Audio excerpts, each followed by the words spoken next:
I bet they joined late. We're chilling now. All right, I think we are live. I think you can see what's going on here, even though I didn't turn on my ring light or put on my Minecraft hat. Get it? Because it's green. Is it your past pro shop hat? It's my green Paz Pro Shops hat, and I call it Janessa. Why are all of your Minecraft hat because it's green? Did she say you? She just looked at me disappointed. I would be disappointed in you. That's awful. Anyway, I hate how you have like 4 Bass Pro Shop hats. I have so many, and I'm about to get more because these ones are all getting worn out. But they're only $5. But hey, you'll go bald. Yeah, you're gonna go bald. Perfect. But like I said, welcome back to BibleCraft. Right now it's just me and Nolan on, but I believe Ben and Joe will be joining us at some point soon. As we're getting started here, you might be hearing someone groaning nearby, and I have a friend to show you all. I don't have a name for him yet, but this full iron zombie was waiting for me when we booted up the world. So now he is my pet. Matt? Yo. Call him Matt because he's groaning. Call him what? Call him Matt because he is groaning. I will call him Job, as he groans for the Lord.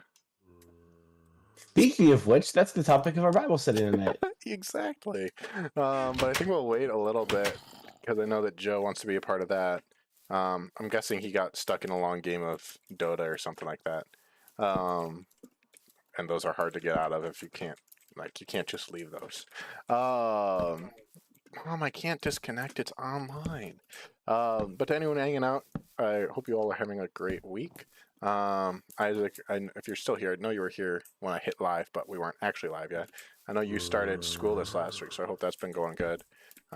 Trying to get one of our professors from Emmaus, I'm talking to him this week, to join us for a discussion about Christian higher education sometime soon. So I know that would probably be interesting, since you are actively involved in that. It's been going well. Awesome. That's good to hear. Today our topics are Job, continuing that, and then I think we're also going to talk about, why is theology important? Why is it important to know what you believe and why you believe it, and some of the stuff that goes along with that. But those conversations will have to wait a few more minutes until Ben and Joe get on. Nolan, do you want to sleep real quick? I'm deep in the mines, brother. Okay, I can't. mind. Also, Nolan died to a creeper like 3 minutes ago. Right before we got on. Right before we went live, Nolan died to a creeper. How is the bitrate in audio looking?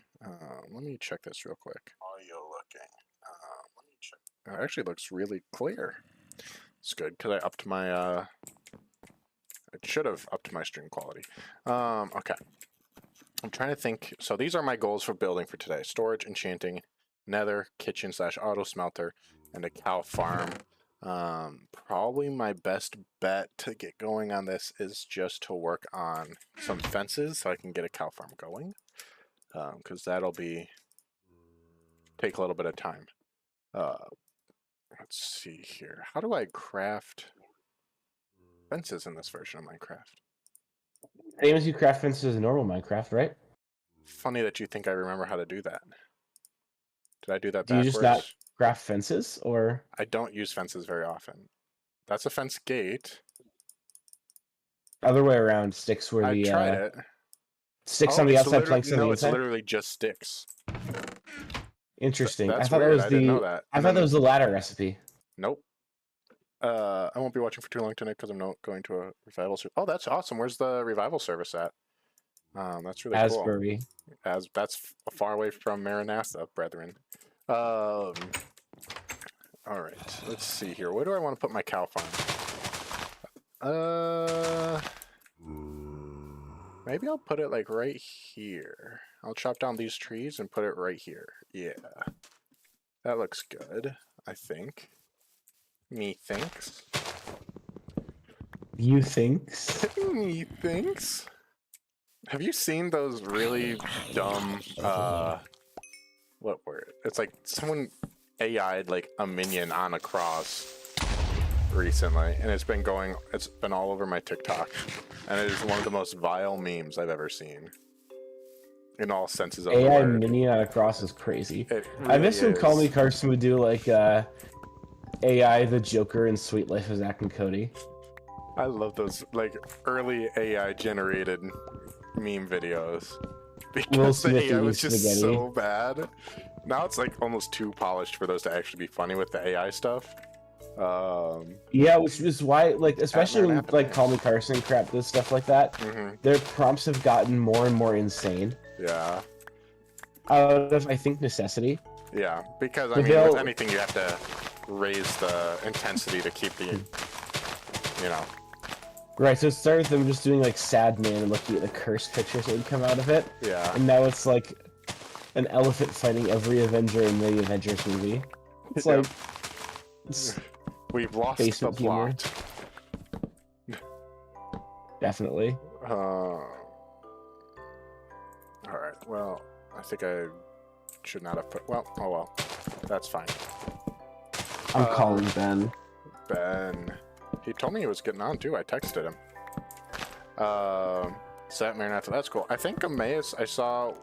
Oh, why are you in the floor? They're coming to play you guys. I think at Maranatha for a soccer game sometime this year. And part of me was thinking about coming for it because their closest game to up here, but I haven't decided yet. So I might be at Maranatha at some point this year. Hello, zombie. There are a lot of monsters over here. Is that Revival? I don't know if you're still here. Is that like, not because I'm about to drive 2.5 hours to get there, but I'm just interested in how they run it. Is that like a community event, or is it just like a Maranatha student thing? I'd be interested in knowing that. Is Ben on call for his job? Possibly. If he's on call, he might have gotten called. That is very true. Ben is an EMT for anyone who didn't know. Yeah, we'll do that. That is way too many fences, but that's fine. Is this student thing? That's cool. Sounds fun.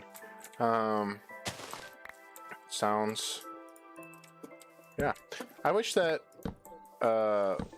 Emmaus had a lot of things that were led by, they call them the chaplains, but they were not as...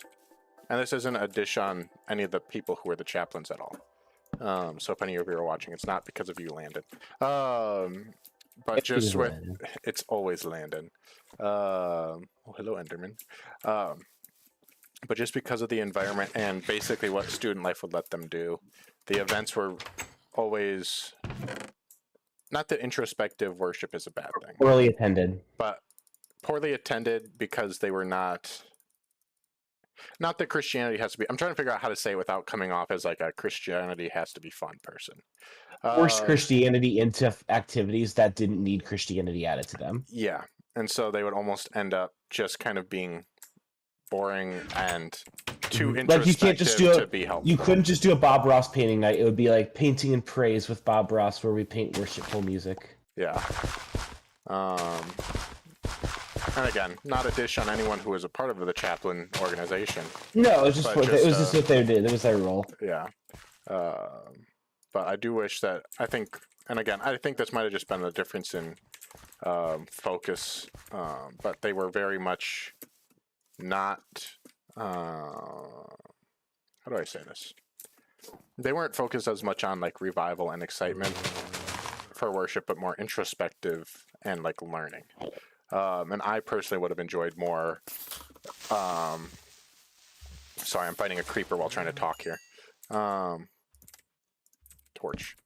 Okay, there we go. But not as much of an excitement and worshiping God, more so of a, you know, how can I personally grow was their focus, which is great. Yeah, worshiping God is supposed to be fun. Yeah, and so I wish that they had done some more of that, but they didn't. And so, you know, I think they're getting better, and I think they have some people in place who are moving in that direction a little bit more, which is good. But not as much something that was taking place while Nolan and I were students. All right, hey cow. Pay Joe attention. said he had to. What did you say? I'm talking to a cow. No. Oh, by the way, Joe just messaged in the Discord. They something went wrong in their COD league, so they're having an emergency staff meeting, so he can't make it. No worries. All right. Well, sounds like it'll be a smaller BibleCraft then. Nolan. No, Joe does COD League stuff. Let's just start a conversation. Yeah. We'll insert Ben into it when he gets here. Yeah. First of all, speaking of worship music, did you see that Redeemed Zoomer had another bad take? I honestly unfollowed him because I got tired of his bad takes. What was it? It was on worship music. He said, contemporary worship music makes me feel sick to my stomach. If it's not hymns, it's not being done right. That's an objective point of view. And it's like, that's the dumbest thing I've ever heard in my life. Yes. If I don't personally like a thing, then it's heretical. Literally exactly that. Like, it was the first tweet in a while I've like responded to and been like, that's the stupidest thing I've ever heard in my life. Yeah. But it's like, you cannot just get on Twitter and you can. It's your right to be an idiot. That's the problem with Twitter, is that anyone can access it. Yeah. And I stand by that. Yeah, but like, it's just like, where do you get off like saying, oh no, I actually think that everybody except for me is stupid and not as base as I am? Like, ridiculous. It's like, it's so dumb. Imagine thinking your hymns only worship stance is so important that you can like trash other people's opinions for it. Yeah. I was gonna say, there's a lot of people that I disagree with, and there's a lot of churches that I theologically disagree with, many of which are some of the larger ones in current worship music production. However, just because I disagree with them does not make them heretical in every sense of the term. Sometimes, maybe. But as a whole, that's a terrible blanket statement to make about anything. That's crazy. I mean, I wish I could say I was surprised by that, but... Redeemed Zoomer's platform is more about being based than it is about, like, actually sharing the gospel online. I feel like that's become a very large issue in Christian culture at large, is the drive to be... I don't want to say the drive to be right, but the drive to be the only right person, if that makes any sense, whatever. Forgetting to keep the main thing and focusing on, if you disagree with me on any of these tertiary stances, then you are not based, and thereby your opinion doesn't matter, and I'm not having a discussion with you. It's a very dangerous road to walk down as a Christian. Yeah. Oh, Ben had a family obligation come up. Fair. Okay. Wow, and he didn't text me about it. His parents sprung babysitting duty on him like last minute. Fair enough. And since Ben is still living at home with a lot of younger siblings, babysitting duty will take up a lot of his night. Oh, don't personally listen to CCM, but I'll never tell someone they're wrong for listening. Yeah, and that's the thing is, there's a lot of things that I believe or that I hold as like a belief, or just as, there's a lot of Christian music that is not theologically wrong, but I just personally don't like listening to it. But I would never tell someone that they're wrong for listening to a certain worship team or for a certain artist, within reason. There's definitely some that I might make a comment about being incorrect, but even then, like, not as a blanket, you are heretical for listening to them. More as a, hey, why do you listen to them? What do you think about this line? What do you think about this line? Just saying, there's one instance for me personally, what is it? I'm trying to remember whose church it is, but there's and again, this is for a church by church basis, and this also kind of goes back to worship more than just general Christian music, because there's good Christian music now more than before, in my opinion, more than there has been in a long time. But I think it was Andy Stanley's church, North Point Worship, that released "Death Was Arrested," which, in my opinion, great worship song. It's enjoyable. It's got good meaning, good lyrics. A little overplayed at this point. Like North Point. Yeah, North Point. But then they also hosted a conference recently that had some speakers who theologically, I believe, are very, very incorrect. And I can discuss more on that if that time comes, but it's not important for the discussion currently. But because of that, I had to question myself, do I want to keep using this song for worship and keep listening to it when I know that this is the church that it comes from? But for me personally, I think that it came down to, what I use it for with our youth group is to help them worship God and, learn more about, what he did when he died for us. And I think that is more important than what one person on staff at that church believes and endorsed. Granted, that's not as a blanket statement. If someone is a stronger believer, I wouldn't ever point them, hey, go listen to this church as a whole. But I wouldn't discount that one song because someone currently has made poor choices. I don't know if Nolan disagrees with that, which is fair to disagree with because I've heard both sides and I've thought both ways at different points. But at least for this current context, that's kind of where I stand with that.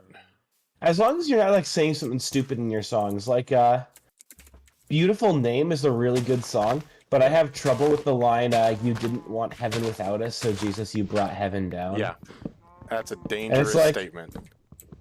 Yeah, I don't particularly like that one. Mm-hmm. It's like that's not true. Like yeah. There's parts of it that are a little bit on the level, but overall that's not a good way to say that. I don't know. There's some things like there's a trend right now to just straight sing the Psalms.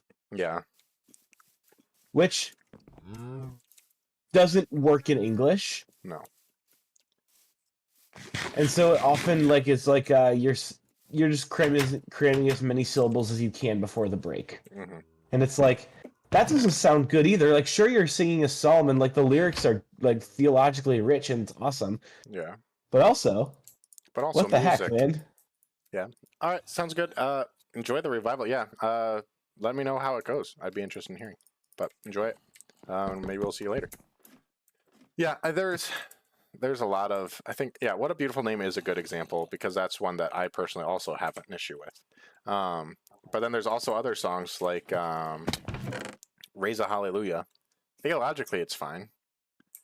But if you look at the words, it just is them just saying different forms of Raise a Hallelujah for 5 minutes straight.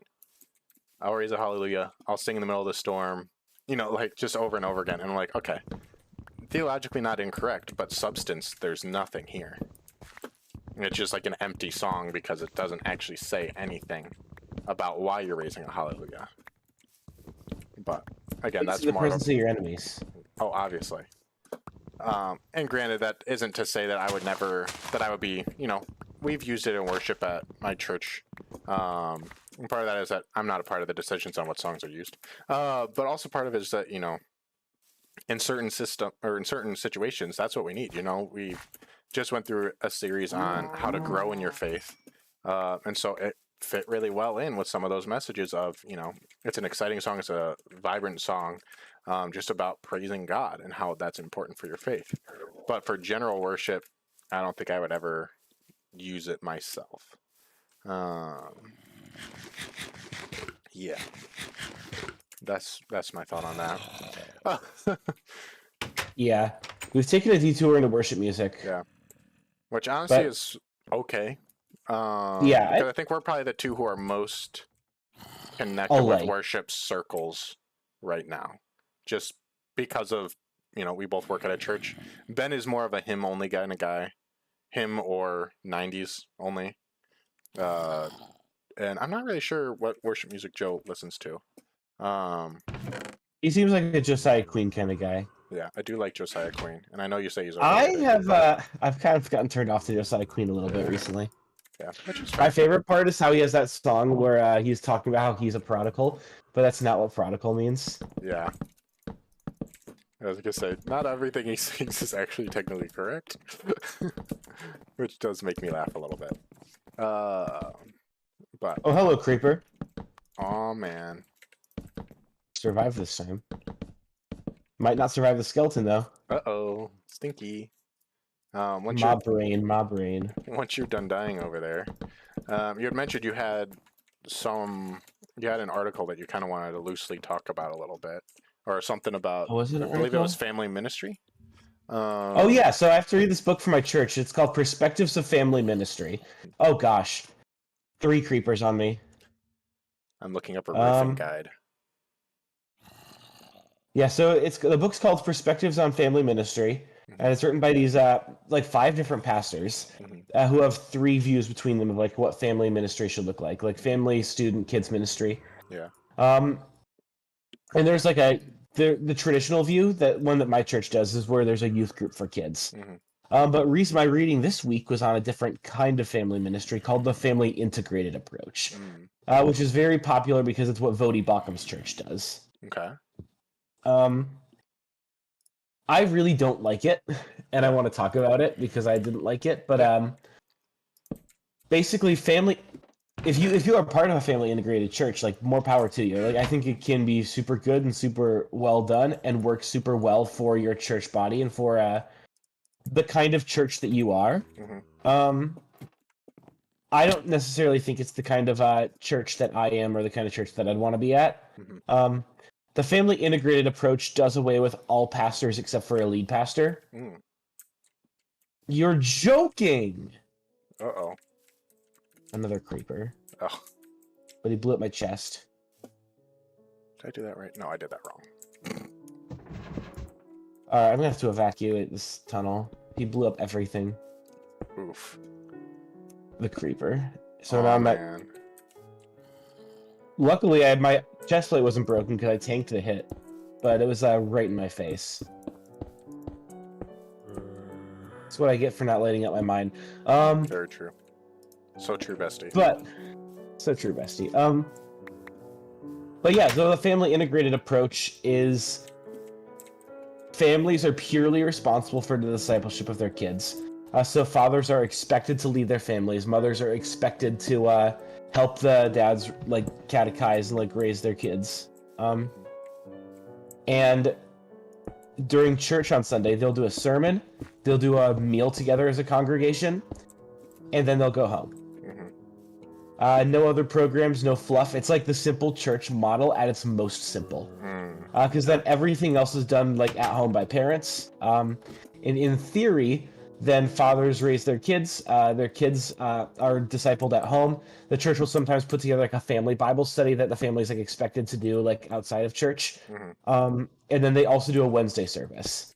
I had a couple issues. I mean, I think overall, there's not a wrong way per se of doing church. I was a little off-put. Gathered, Christ is there. You know, like, as long as you're doing church in some way, it's Right. important. And I don't want anyone to think that, you know, Nolan or I think that there's only one right way to do church, because that would be inaccurate. But Right. Continue. Sorry to cut you off there. No, it's okay. Give me some time to cough because I'm fighting off a cold. Not W. I'm crafting some more pickaxes because I've burned through 5 iron pickaxes and have not found a single diamond. Elbozo. I don't know how you did it. How many did you find again? Either. Enough for a pick and an enchanting table.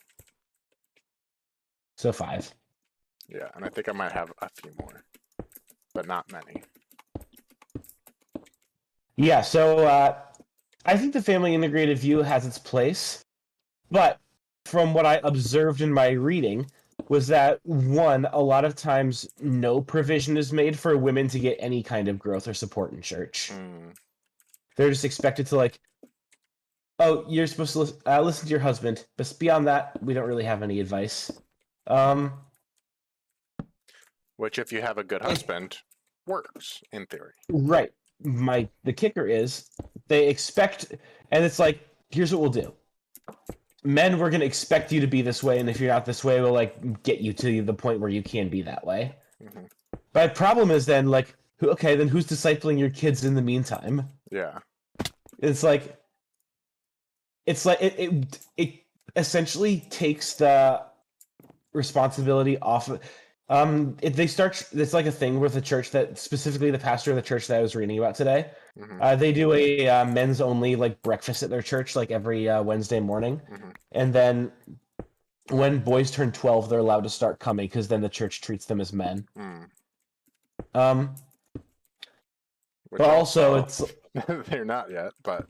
They're not, which is interesting because it's all like, oh no, our kids are usually mature enough at that age where they can handle it. It's like, are your kids mature or are your kids quiet? You know. Yeah. There's also one where they mentioned that the guy who wrote the article was even like, "Hey, we'll own this. Like, we do a really poor job of reaching public schooled families."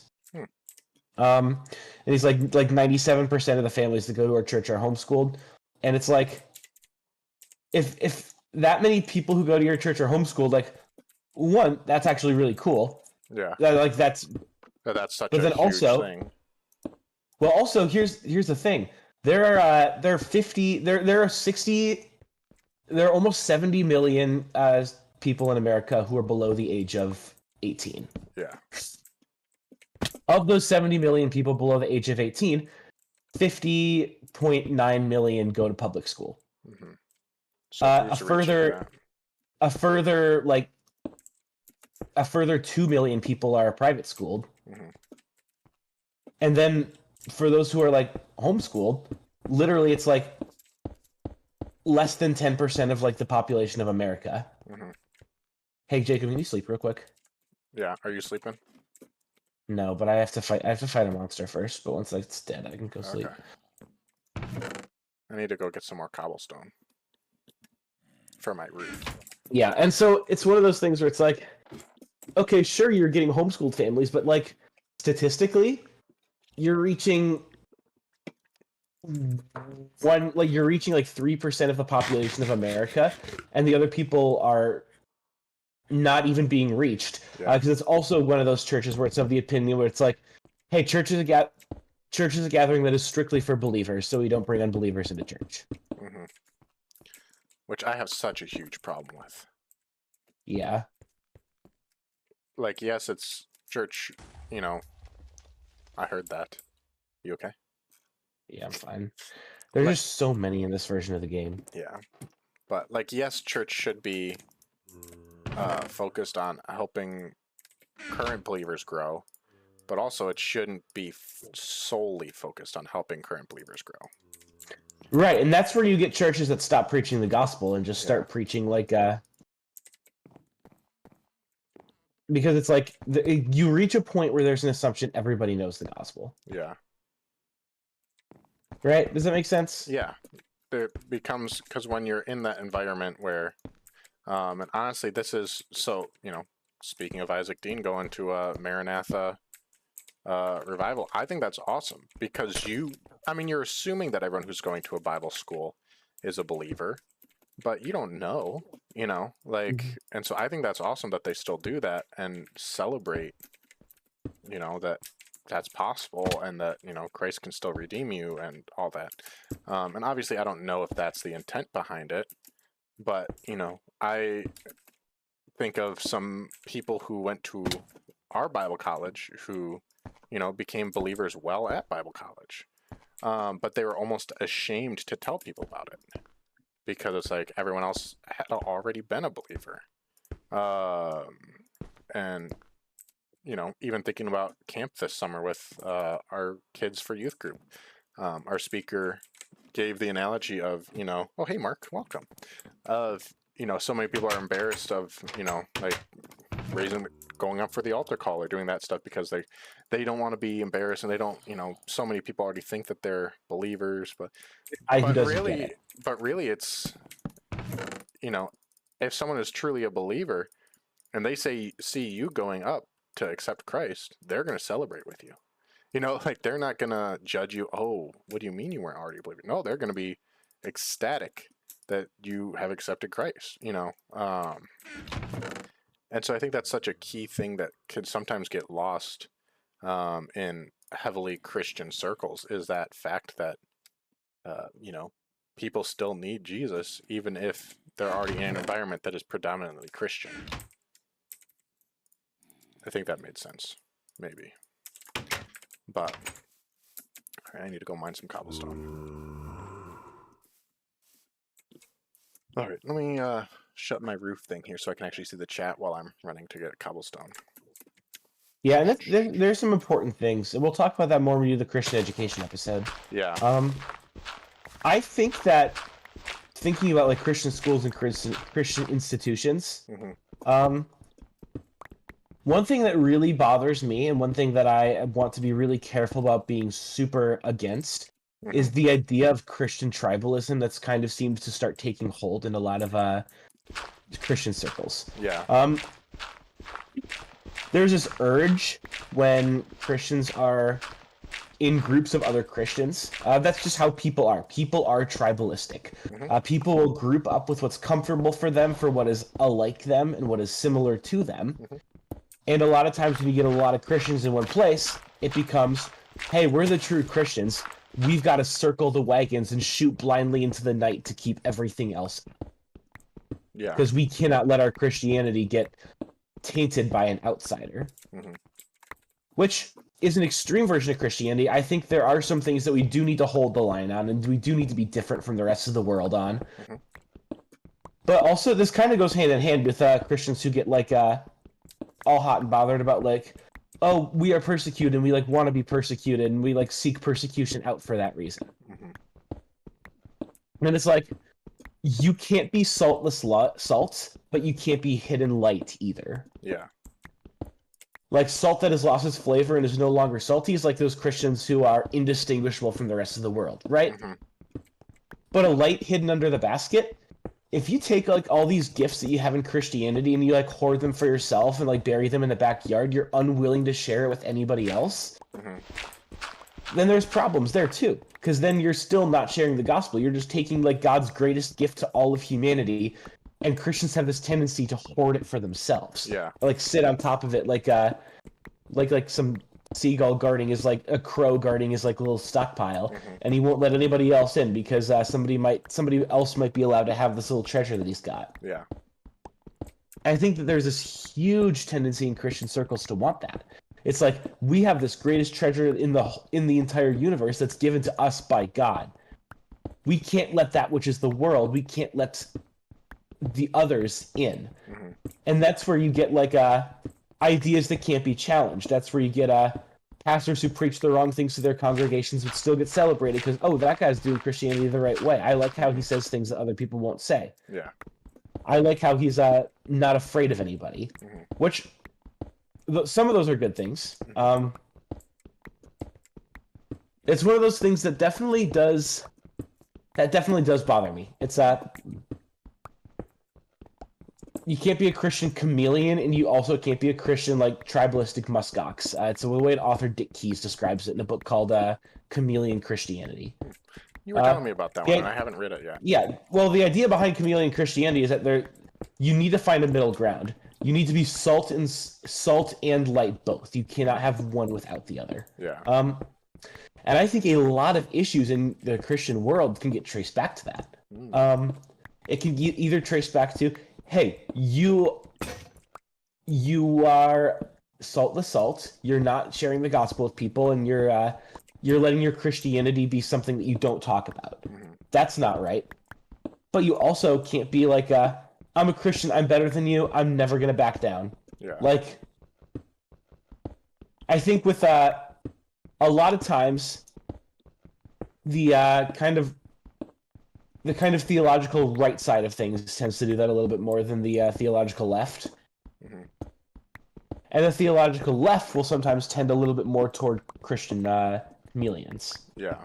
That want to be accepted and like understood by the rest of the world around them. And I'm not arguing for like political neutrality. I'm arguing for theological like neutrality on that. And I think that's what the free church does well on, with like majoring on the majors and minoring on the minors. Yeah. It provides space for the pastors who still have a little bit of the muskox left in them that they're not quite willing to let go yet. But also understanding and arguing for, we can't be chameleon Christians either. We can't be the Christians that like affirm everything the world wants us to affirm. Yeah. You have to still until we barely resemble a church anymore. Yeah, you still have to have some standards, but not at the risk of ignoring other believers or ignoring the world. You can't just hide from the world. You have to, Paul says, be all things to all people that all might know Christ. If we just hide away, then how will the lost know? Last week at youth group we were talking about, and I think I talked about this loosely on BibleCraft last week, but that idea of how will they believe if they don't hear? and people can't hear if no one's there talking to them. Mm-hmm. But yeah, just trying to remember. I had another thought while you were talking, but I can't remember what it was anymore.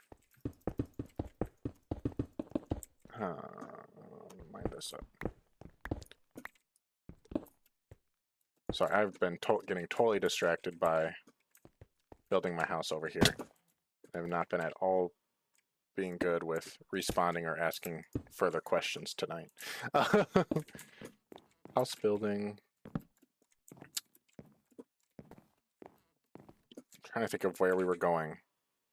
I totally lost the plot there.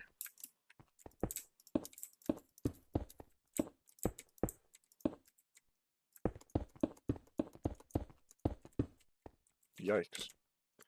My brain is empty currently.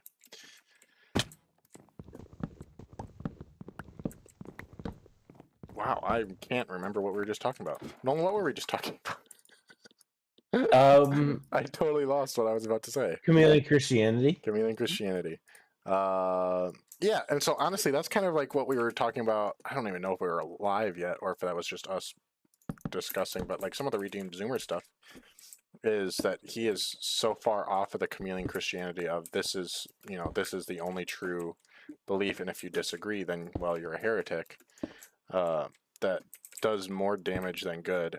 And going back to the original conversation about, the family-oriented ministry, not to say that it can't be done well, but one of the things that Nolan and I were talking about before we started streaming was that can very quickly lend itself to people holding beliefs so strongly that they aren't willing to discuss and realize that they are incorrect.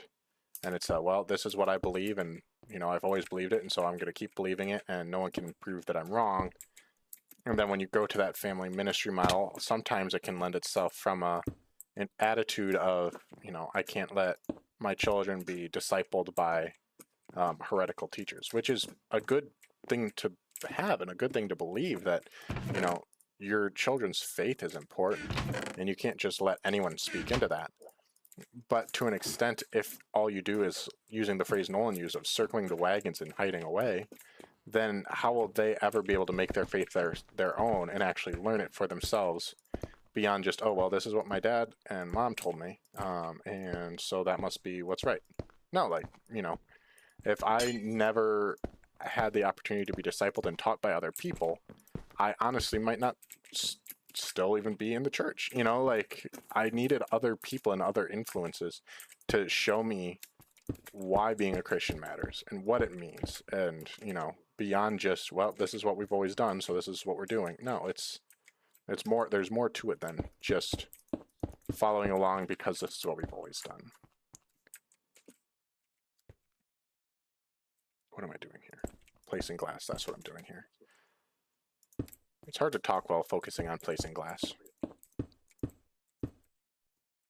All right. So speaking of kind of going off of that, while talking about, it's important to know what you believe and why you believe it, and not just hiding away so that you're the only ones who know the true knowledge. From there, we can honestly kind of segue right on into our next topic. Sorry, I'm breaking a little bit more glass here, which is the conversation about why is theology even important? Why do, and obviously Nolan and I care about theology because we're pastors, and so it's kind of our job to care about it. But why do we think it's important enough to come and play Minecraft and discuss it, not only for our own benefit, but for other people's benefit?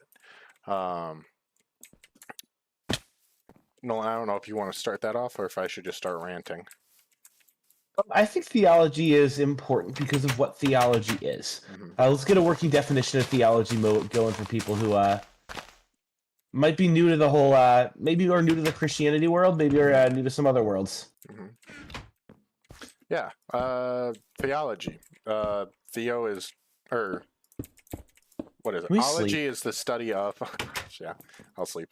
Ology is the study of, and then Theo is God, right? And is that technically, what is theology? Yes, theology is the study of God. Yeah. Study of the nature of God and religious belief is the Oxford Language Dictionary definition. So it's the study of who God is, why God is, and everything else that comes along with that. So that could be, individual beliefs. That could be just how to practice religion. That could be, why do we believe? That could be how do we believe? Anything that relates to and about God and the nature of following Him falls under that banner of theology. And there's a lot of various different types of theology and different areas of theology that we probably won't really get into because there's a lot of them. Do you remember how many of them? Is it 10 major areas of theology? Which is why in most like survey like church doctrinal statements, you'll see 10 different like distinctives. Which there's a lot of complicated words for them, but there's what we know about God, what we know about Jesus, the Holy Spirit, the Bible, the spiritual world, the physical world, God's creation, and what we believe about what Christians believe about like the end times, what's coming. Why are there so many mobs on me? I was gonna say there's a lot of monsters out. Are you in the mines right now? Yeah. Probably because it's daytime, so there's none on the surface currently. So much for don't mine at night. I was gonna say, honestly, it's better to mine at night because of that fact. There's less monsters in the caves because their spawn limit is affected by how many are on the surface at nighttime. Fun fact for all you Minecrafters out there, which you're probably a Minecrafter if you're watching this. Let's be real. Most of you watching this are Minecrafters or just people that we know in real life. Sorry, go for it. There, you take more knockback in this version of the game too. I'm learning. Do you actually? I didn't know that. Yeah, because skeletons shoot like crazy. Oh. I'm an actual pincushion right now. Classic. Yeah, theology is important. What we know and understand about God is important to believers. You don't have to call it theology, but you do have to know it. What you know about God is going to be what stops you from believing wrong things about God. So if you believe the right things, you're not going to be as easy to trick with the wrong things when somebody who means your faith harm comes along. I would say that not everybody needs to have a theological education like Jacob and I do. Because that's a lot of time and money for every Christian who professes Christ needs to know their Bible. The Bible is God's fullest and most complete revelation to us. So if you know the Bible, you will know God. You will know how to interact with your faith. You'll know how to interact. You'll get some guidelines on how to interact with the world among you. We don't worship the Bible. The Bible is like an instruction manual, but like I'm a Lego guy, so I'll use this analogy. You don't build a Lego set and then put the instructions on a shelf for everybody to see. Yeah. You build a Lego set with an instruction manual and you put the set on the shelf to enjoy it. I think you can make, it's not perfect, but I think you can make a similar analogy to our faith. Yeah. Because I like that, because some people will make it so that they're worshiping their knowledge of theology rather than what the theology is actually teaching them.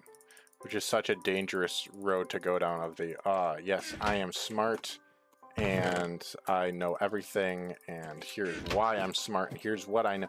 And at a certain point, like Nolan was starting to get at, is you almost start to worship the knowledge, not what you believe. Sorry, I'm checking. Oh, diamonds. I'm trying to remember what all I said I was going to build today. 1 to 7 vein. Wonderful. What do I want to do here?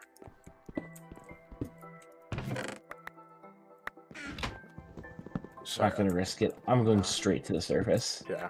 If there's that many monsters down there, it's not worth risking. Can you not place chests right next to each other in this version? No, you can't. Interesting. I didn't know that. Even if you shift click? You can place them on top of each other, but not next to each other. Tall chests. Tall chest time it is. Or you have to have a ladder to get into it, otherwise you can't open it. Have you seen that guy who does like wild Minecraft mods where he's like, today I added E. coli to Minecraft? Absolutely crazy. Yeah, I have. Or like today I added Discord mods to Minecraft. And it's a mod where if you run too fast, you have a heart attack and die. Crazy. We love Minecraft mods. Okay. So I guess next question, while we're talking about theology, is for people who want to learn theology and want to get into it, how? How do you even start? And I feel like the best way to start learning about theology in the Bible is to learn how to read your own Bible, and how to study the Bible. And that's something called exegesis. Looking at the Bible and discovering what it means, not really what you want it to mean, which is a very big distinction that a lot of people Exegesis is when somebody says, this is what this passage means to me. Yeah. Exegesis is when you look at this passage and you say, hey, let's find out what it means. Yeah. And again, it's very I need to order one of important those hats from Honest distinction. Beef Faster. I've thought about it too. I love them. I'll get, dude, Christmas present exchange. I'll get you that if you get me that. W, I like it. Okay, good. I can't still open my chest with torches above them. It's good to know. I always You can't open. No, you can. I always overtorch my houses because I never want a monster to spawn inside. I'm gonna have to overtorch my houses in this version. Yeah. Oh, and those are stairs, so I can't even. Okay. Yeah, and stairs are harder to build in this version of the game too. Yeah, you get a lot less, and you can't place torches on their backs. That's all right. I think I got it figured out how I'm doing it. All right. I actually had an article pulled up here talking about how to read the Bible. Look at me, I was prepared. So this is from Gospel Coalition. I believe it was written. Yeah, it was written by Don Carson, D.A. Carson, who helped out with Zondervan NIV Study Bible. So that's what this is from. This little article is actually from a study Bible. It's talking about how eisegesis is a word often used for careful reading, answering the questions, what does this text actually say? And more importantly, what did the author mean by what he said? It's eisegesis, by the way. Did I say eisegesis? I meant exegesis. And so it says... Jesus would be disappointed. He would be. There are 4 questions that he has here, and those are, or not questions, but ways to go about it. Read the Bible progressively as a historically developing collection of documents. So talking about how God didn't provide the whole Bible all at once, and how there's that natural progression of revelation of what the Bible says, because Nolan and I were talking about this earlier, and there was a stream from the first season that we talked about what the main point of the Bible is. The main point of the Bible is it's all pointing towards Jesus. It talks about, the whole main conflict in the Bible is that pull between God's justice and God's grace. And God needs it to be just, and he needs us to be sinless, and he needs us to be, God himself is perfect, and so everything around him needs to be perfect. But at the same time, he has this grace and he has this love for us. And so those 2 things are constantly in conflict. And throughout the whole Old Testament, it's pointing to humans can't achieve a balance of those 2 on their own, leading up to the fact that Jesus is the only one who could offer us that forgiveness and offer us that chance at both justice and grace with God. And so it talks the seed of the woman versus the seed of the serpent. Exactly. And then the second thing he says to do is to just believe that the Bible is coherent, which is true. The Bible, for anyone who doesn't know, has a bunch of different authors, but they're all divinely ordained by God. And because of that, he never contradicts himself. And so while parts of the Bible might be confusing to mesh together, they do. And so if you do research and you do exegesis well, you're able to discover, okay, even though on my first reading this might not have made sense, once I dug deeper, it fits, it's coherent. That look different ways too. Like sometimes authors will deliberately, in the Bible, write in the same style as authors that came before them so that they makes a point. Like in 1 Samuel, because Samuel is the author of 1 Samuel, he writes the book of Judges in a very specific way. Because Samuel wrote Judges, and then Samuel also wrote scribes who were related to Samuel, wrote the books of 1st and 2nd Samuel. So it's kind of understood that, because obviously Samuel did not write Samuel. Samuel died halfway through the book of First Samuel. So whatever scribe who wrote specifically First Samuel 11, he writes First Samuel 11. It's a story about Saul saving his people from the Philistines. Not from the Philistines, sorry, from Nahash of the Ammonites. So Saul saves his people from Nahash of the Ammonites. He saves us specifically this little town called Ramoth Gilead. And the guy who wrote whoever wrote that book wrote it in a very specific way. He wrote it in the same style that they wrote every judge in the book of Judges. And the reason they wrote it like that was because they want the reader to understand that Saul isn't the right kind of king. They want you to understand Saul is essentially just another judge. And so therefore, Saul is not the right kind of man to be king. And also there's specific like language that they use too that you got to watch out for when you're reading the Bible. Because like specifically when you see God's name in all caps, when you see Lord in all caps, that's the English translation of the name for God, Yahweh, which is what the Hebrew authors wrote.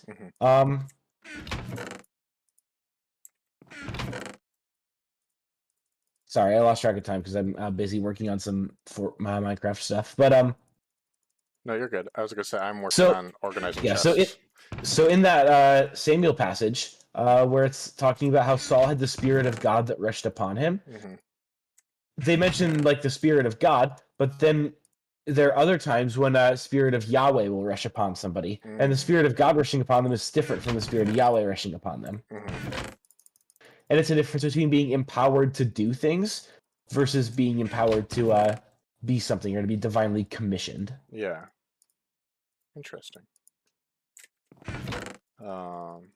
I'm getting a little away from myself. No, you're good. I was gonna say tonight has kind of been thrown off the rails just because plans change with different people, and that's fine because we just adjust. I will kill my friends. What the heck, brethren? I hear a bat. Must kill the bat. What am I putting in here? That. Sure. Minecraft, the days when you could put enchantments on iron armor and people didn't look down on you for it. Yes. Okay, and then I'll throw all this in there. We were talking about this before anybody got on, but in this version of Minecraft, progression is really hard, but the early game is really quick and easy. Yeah. Alright, I'm gonna sleep if you're on the surface. And then the next 2 points he says are to work inductively from the text, from individual books, and from themes that run through the Bible as a whole. And so his explanation for that is that we all have our own background context and our own pre-understanding of what we're coming into. And so he's challenging people to read the Bible as the Bible without, whatever else we are bringing into it. Because it's really easy to bring our own backgrounds and understandings of other things into the Bible, but we need to read the Bible as the Bible and not as, what Jacob wants it to say. And then he says... There's a difference between that and looking for themes. Yes. Because like the biblical authors will borrow themes and sometimes language from each other. When Paul writes the book of Philemon, because I'm preaching on Philemon in 2 weeks, when Paul writes Philemon, he uses some of the same language that Jesus uses in the parable of the prodigal son. And that's not a mistake, because Paul's playing with some similar themes of forgiveness, of accepting somebody back as a beloved brother instead of as a slave. Yeah. That's literally the language Paul uses, which is almost identical to what the prodigal son says to his father when he's brought home. And if anybody was prodigal, it was Philemon's runaway slave Onesimus, but that's kind of I digress. Oh. You're really not enchanting today, huh? I miss feather falling. Feather falling. I almost made it too. Fair enough. And then the last I point... forgot all your items sync in this version. Oh, that's true. That is painful. And then the last one is to make theological connections theological connections within the entire Bible that the Bible itself authorizes. Because that's like what you were talking about, is tracing themes through the Bible, not like reading your own ideas into the Bible, but tracing the themes of what it says. Because again, the Bible's one cohesive story, and so things carry through the Bible. You know, you can't take one episode or one Star Wars movie and say, oh, what happened in this doesn't matter to the other stories. No, it's all one cohesive story of, you know. Sorry, what was that? Unless it's the Acolyte. Unless it's the Acolyte, we can ignore the Acolyte. The Acolyte is the Apocrypha. True. So true, bestie.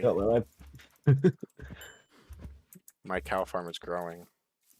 I'm building the foundation of my house right now. Nice. I wish I didn't pick such a low point to build my house at. I need to do some major terraforming here. My roof. I have a Jimmy Neutron roof. It's 5-head roof. I didn't realize how big that roof was until just now. That's all right. It is a very steep peaked roof. Oh well.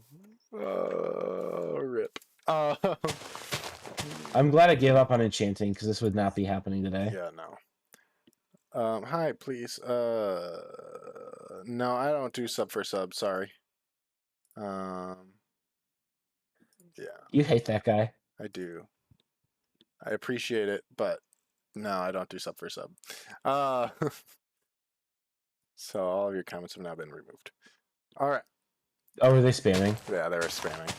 I appreciate you That had to adding have to been my view count. www. I think that might have been a bot if they were spamming.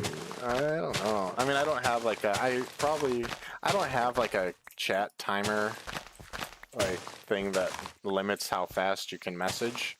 It probably would be a good idea, but I don't.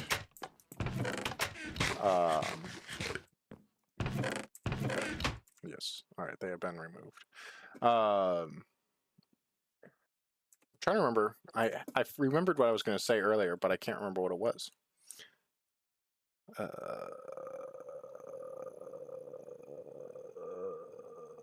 I don't know. What are you talking about at youth group this week? Nice. Good segue. I like it. Yeah.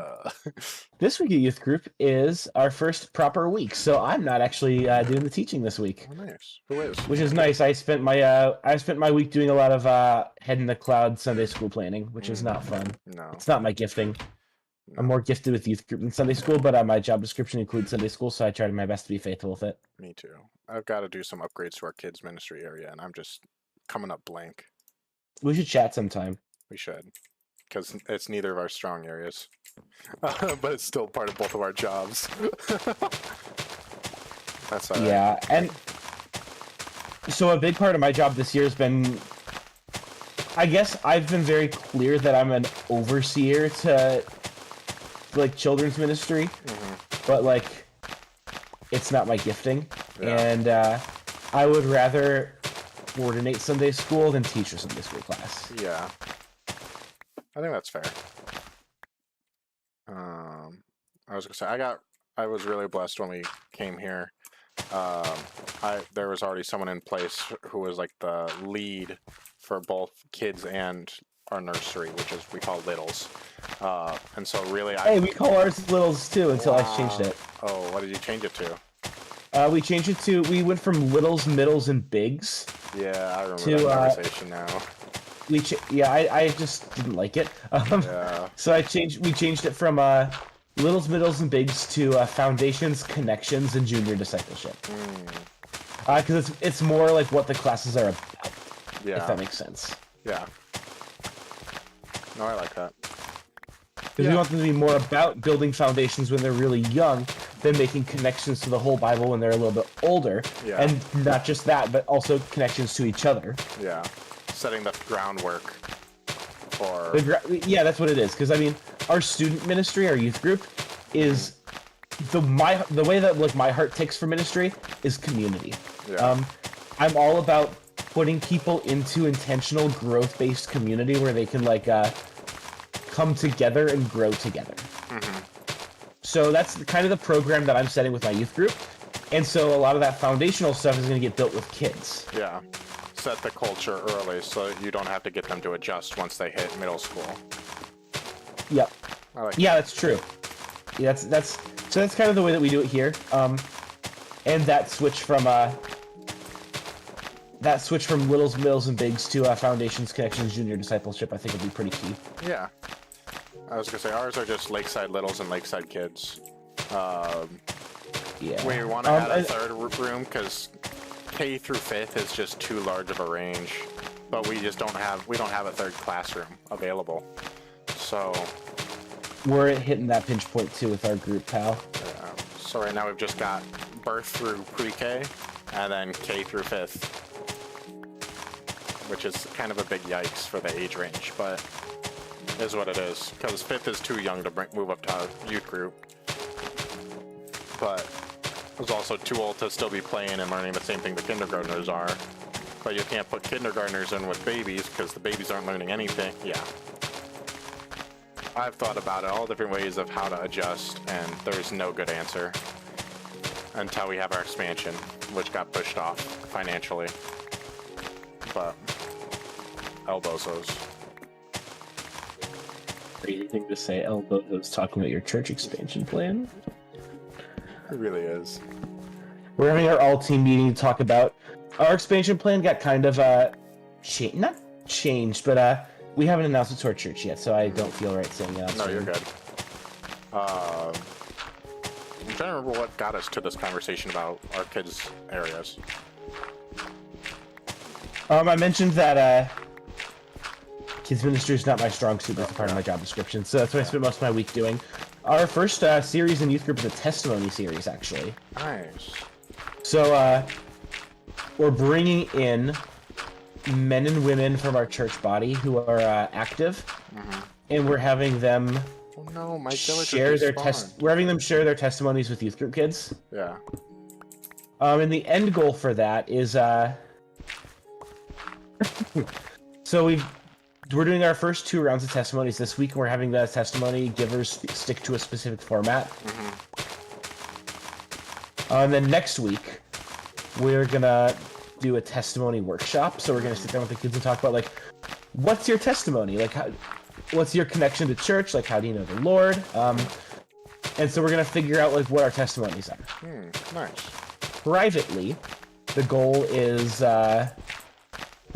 my youth group kids aren't watching this, so I'm just going to say it because we'll find out soon enough anyway. And my primary goal for that, actually, is to maybe get some challenge in there and make kids realize, dang, I don't really have a testimony. Because then it gets them thinking, like, gosh, you can't place multiple blocks down either. You can only place 2 blocks down at a time. Yeah, otherwise it kind of lags out. I've been discovering that while terraforming too. Yeah, I mean, so that's the goal. It's to help kids realize what a testimony is, what the gospel is. We're going to do some gospel fluency, like Vanderstelt stuff in there too. Which we went over with our group in the spring a little bit. Yeah, and gospel fluency is a lot what Nathan's going to talk about at Fall Retreat too. So nice. It's going to blend together really well following up the testimony series. So we're going to do testimonies, then testimony workshop, and then the last week of the series we're going to do a student testimony. Nice. And I'm going to see if I can get one of our high schoolers to do their testimony when we go to the cornfield for our corn-based night. That'd be cool. Let them hear from someone, like, a peer. Yeah, and that's the goal. It's like, this is your peer, this is somebody who's, like, you and us recognize as, like, somebody who's a student leader. The trick I've always heard is that you hold the microphone. But obviously, like, it's a little different since you're at the pumpkin patch. But yeah, so what I'm going to do for that is I'm having the kid who does their testimony come in and meet with me at some point during the week. Yeah. And I'll just set that expectation really high, like, hey, no surprises. Yeah. This is if I'll be sitting back at the sound booth, and if you go off script, I'm pulling the plug.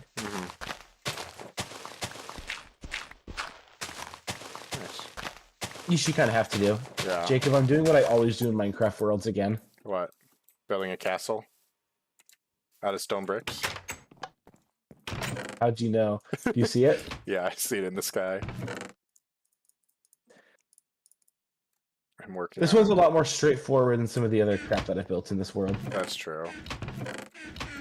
I think that's kind of is by necessity too, just because of how this world is going to work out. Ooh, I kind of like that for... Yeah, we'll do that. How about that? How about that, Nolan? Huh? Yeah, you're behind that. Yeah. We just talked for an hour and a half. We're already at 7:30. I know. Well, I guess an hour. A little over an hour. Sorry, I'm working on figuring out how tall do I want this. Have to any be. questions come through chat yet?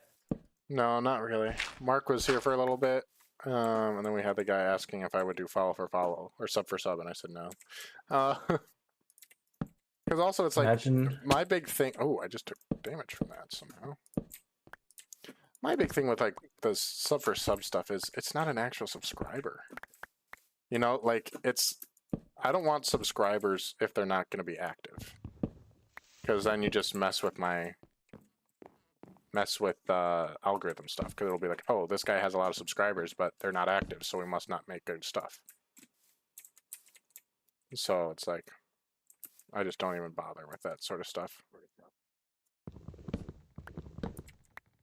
Or do I just do that? Yeah, Yeah, I'll just do that. I guess that's maybe more of a thing for people who are trying really, really hard to like make money off of the YouTube. But even then, still, the algorithm is more about views and likes and less about subs. Oh, really? Yeah. Of course, the creepers spawned right next to my furnaces, so I can't get to them. Look, Jacob. Sorry. I can't even see the creeper from here. I'm just waiting to watch your furnaces blow up. I'm waiting to watch you just go flying backwards. Did not happen, though. Get wrecked, brother. Get rickety wrecked. Alright, I think that'll be our road. Wait, is the normal...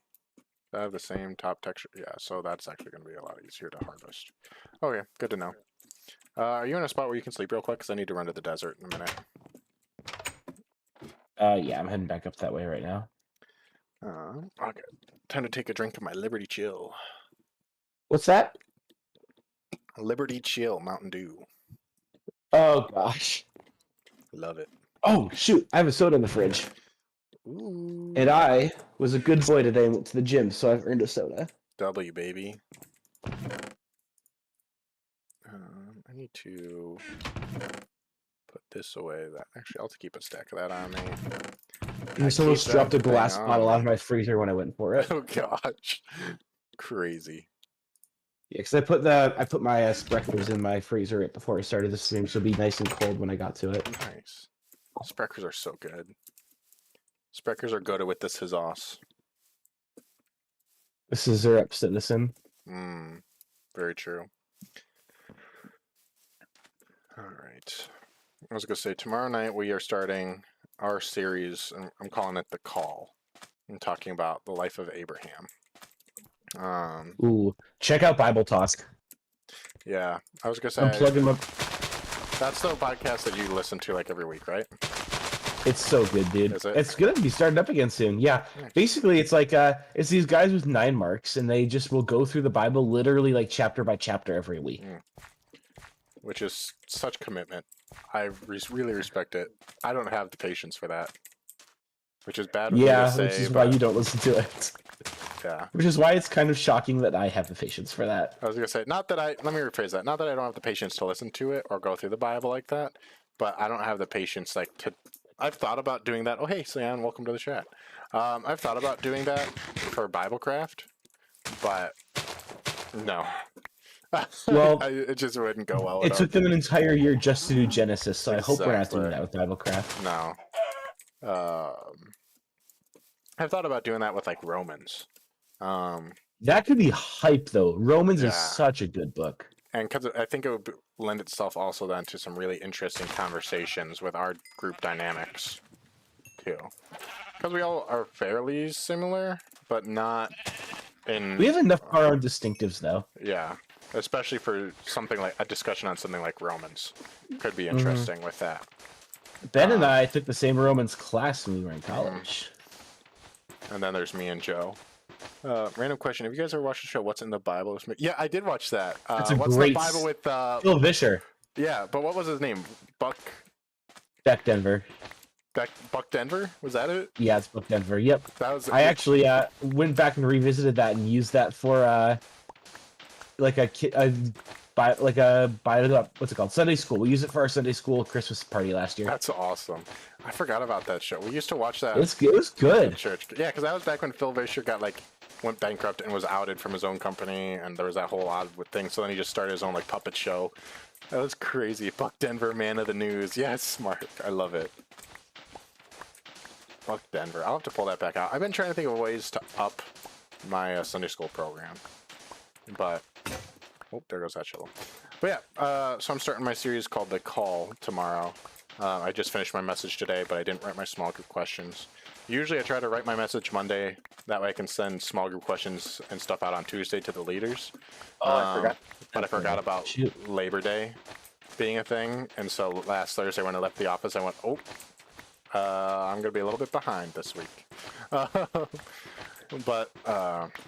So tomorrow we're talking about Genesis 12, 1 through 10.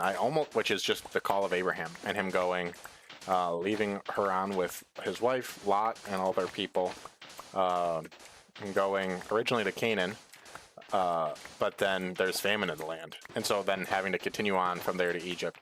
And originally I was going to include the first time that at that time Abram lied and said his wife was his sister so that Pharaoh wouldn't kill him, which oddly enough happened twice to Abraham and Sarah.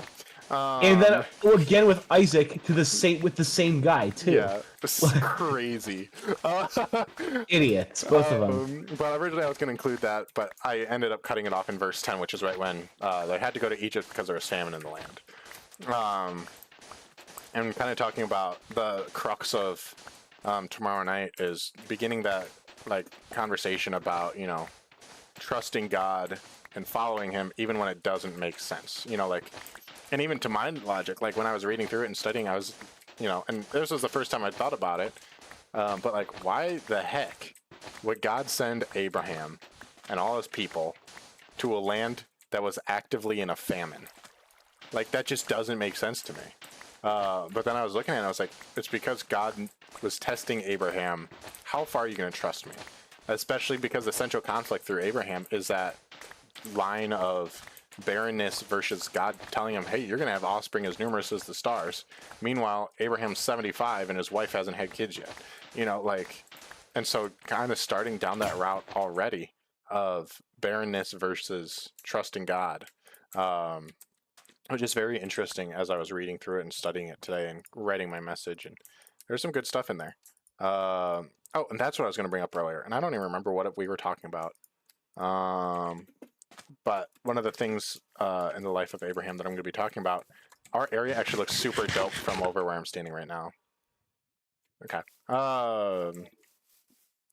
But kind of going into that idea of, God called Abram, said, leave your land. And he gave him three commandments and then followed it with 3 promises. And it was leave your land, leave your kindred or leave your friends, and leave your father's house or leave your family. So leave everything you ever known, everything you have, like leave your land, leave your friends, leave your family, and go to the land of Canaan. So go to a new land that I promised you, where your reputation will be great. So your friends will be great. You'll have material blessing, and you'll have offspring as numerous as the stars. And kind of looking at that 3 commandments followed by 3 promises. If you follow and trust me.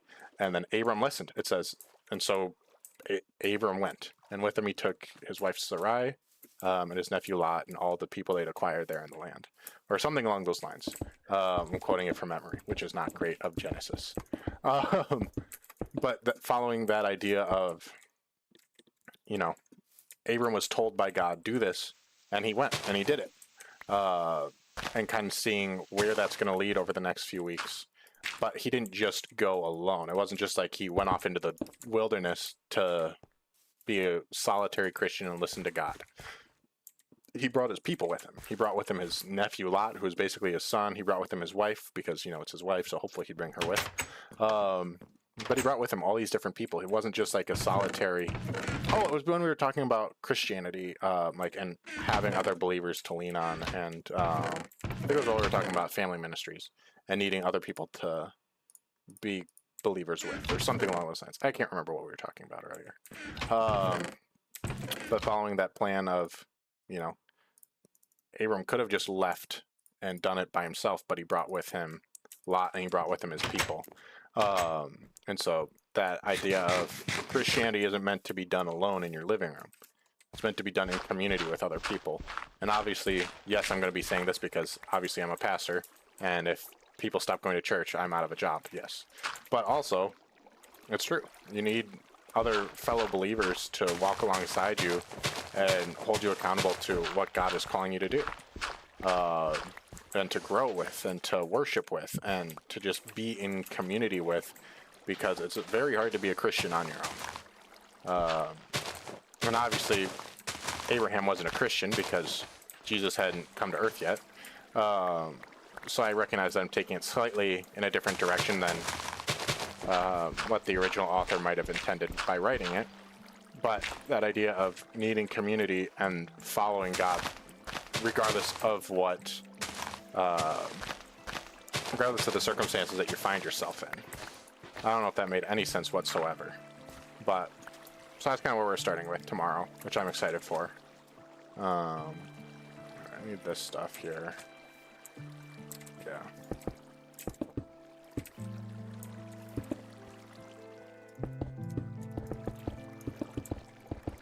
Sorry, I'm trying to make a little river access point. So No worries. I'm in the middle of building a house. Classic. Oh, I like that. That looks nice. Yeah, but I realized this little lake here was 2 blocks above what the river? actual river level is. Classic. So I'm gonna have to go through it and block it up, mine everything. Isn't that awesome? I love It's when Minecraft wonderful. Oh, does I'm that. drowning. Oops. Alright, where's all that dirt Jacob that I just Bowser put in my drowned. thing? No. Alright. When did you say you're preaching next? On Philemon? 15th. 15th, okay. I was gonna say, I try to listen to when, like, you or Nathan preach. Connor's actually been preaching a lot recently. He has been? Yeah. He's a smart little guy. They're preaching through judges at his church. Oh boy. And since their church, and since Connor's church decided they don't like pastors, that means Connor preaches a lot. What church does he go to? Well, never mind. Yeah. Okay. I said that mean. They are a brethren church, and brethren churches Yeah. don't traditionally have pastors. Yeah. That was out of line for me. I you're just good. like making fun of the. I like making fun of the brethren because I went to a mass. Yeah. Shout out. Home dogs. Yeah, the brethren don't traditionally have pastors, but they have elders who will preach, and they'll sometimes call upon faithful men in the congregation to preach. Connor is a very faithful man in a church that is faithful and preaches the gospel well. So Yeah. I think that's a good spot for Connor to be preaching. Yeah, I think he's a good choice for that. So I always liked Connor. He's a good one. And I'd like to think he liked me too, but you never know. He did. He liked you. He liked you. But, He's just a quiet guy. yeah. Which, But you were quiet too. You were quiet in different circles. yeah. He was quiet in the even louder circle. Whereas I He was quiet in the circle that like forced him not to be quiet. yeah. Meanwhile, I mostly stayed in a circle that was okay with me being quiet. But, Connor is also really, really good about setting boundaries. yeah. Which is important. It's something that I honestly should probably get better at. Like Connor is like has his boundary, and if that they got some boundary pushers in there, like in that group of friends we had. Yeah. But Connor was like he was very unflinching on those boundaries. He was a man of he was like talking about him like he's dead. He's not. Connor's a man of conviction, and I like that and respect that a lot about him. Shout out Connor if you ever watch BibleCraft, which you probably won't. He might actually. He plays on the. I'm on a server with him. That's. Well, that's right, because you guys got the 1355 server. That's fun. It's our old address. We do not live there anymore, Doxer. There's a lot of 1355s in this world. And I'm sure there's at least multiple in where we went to college. No, there's one in Sioux Center, too. It's funny. I drive past it sometimes on my way to work. And you probably make a little joke to yourself about it every time, huh? I do. I really do. Crazy. Where do the boys live? Did they throw out the couch in a room where many a man has cried? Classic crying couch. Where will I stay if gone are the days of 1355? True. So true, bestie. I don't know why that's actually just my favorite thing to say.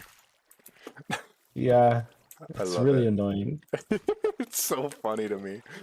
It's just insulting enough where it's like, oh, I hate you. Oh, I hate you now.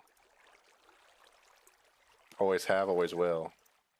So true, bestie. Purr. Don't purr at me. Okay. We've lost the plot again. No, we have. This is why we need Ben. Oh, has Josiah had his baby yet? It's gotta be soon. Yeah, she'd probably be like a week overdue at this point. Yeah, because last time I played Fort with him, it was literally like the due date was like the next day. So I was like, were you playing with us that night when we kept being like, oh, yeah, I was. You might become a dad while you're playing Fortnite? Crazy with that. We were talking about how we'd lose our match because Peyton would go into labor and like come and interrupt and take our best player. Yeah.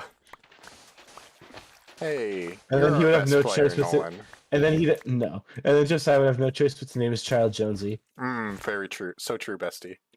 Jonesy Riley. Jonesy Riley would be a fire name. I'm gonna text him and ask if Jonesy Riley has been delivered yet. You should. Josiah. He'll think it's funny. I'm setting it in the Fortnite group chat. We love Josiah. Remember when he was your roommate? Yeah. I love Josiah, but we were bad roommates for each other. Yeah. Because you guys are both very different from each other, and you hadn't figured out how to interact in a healthy way yet. Which was very enjoyable for me to watch from afar. Chris. I'm still disappointed I wasn't on Smith my first year. How do I unsend? I spelled Jonesy wrong. Of course you did.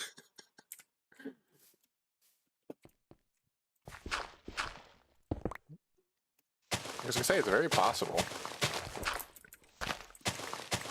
But also, I feel like we would have heard about it by now. I don't know. Some people keep that pretty close to home. Yesterday, my dad accidentally spoiled the engagement of some girl from the church that I grew up going to. Because apparently she swore my mom to secrecy, and my dad was on the phone and was like, he was like messing with my mom, and he was like, hey, Nolan, guess who got engaged? And my mom started like yelling at him, and I guessed it on the first try. Ooh. W, baby. He was like, how'd you guess that? Did they post it or something? And I was like, no, but if mom got sworn to secrecy, it was definitely her best friend's daughter, right? And dad was like, you got a point there. Very true. I had a friend who just got no, he hasn't been on a stream, but he might at some point. Shout out Chris. What's his name? Oh, Chris. That's right. I forgot Chris was engaged. Good for him. He's I an like engaged Chris. little boy. I need to go visit him. I usually try to stop and see him when I'm driving to my parents because he's on the way, but usually it doesn't work out. He's a busy boy. Yeah. All right. I think I've got most of my stone bricks cooked up now. Nice. Literally just made over 100 stone bricks. W, baby. Let's go. Over 100. I've probably got over 1,000 stone bricks cooked up right now. And all of them are going to go into stupid stairs, which is annoying. And now it's raining. Classic Minecraft rain. I hope there's not a Minecraft twister. Hey, Whoa, that'd make a good. S- that would make a that'd make a great good series. series. If you are interested in Minecraft and love Twisters with Glenn Powell, I may not be as hot as Glenn Powell, but go watch Minecraft Twister Survival. Bro, New one of my episodes youth group, weekly. one of my youth group boys came to me at youth group this week and said, "Hey, have you heard this song?" And he proceeded to pull out his phone and play "Ain't No Always a- Love in Oklahoma." Always a bad sign when a youth kid pulls out their phone. Yeah, it's like when people say, "Hey, you got," or like, "Oh, I want to show you this song." I'm like, "Oh, I'll listen to it sometime." Usually, I actually do that. Yeah. That's not a sign to pull your phone out and play your song loudly in front of everybody. What are you talking about? Oh, I think you're it right. is. That's how we roll.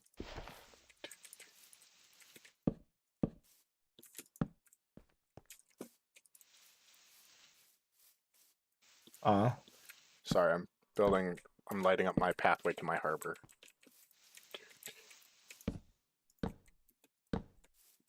Beautiful.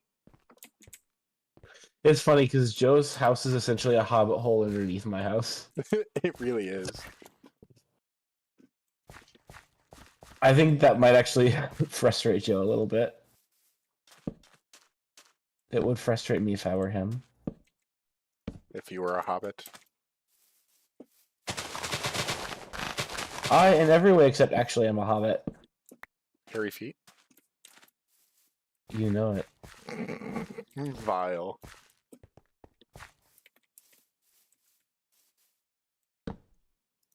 Harry the ass. In every way except physical, I am a wolf.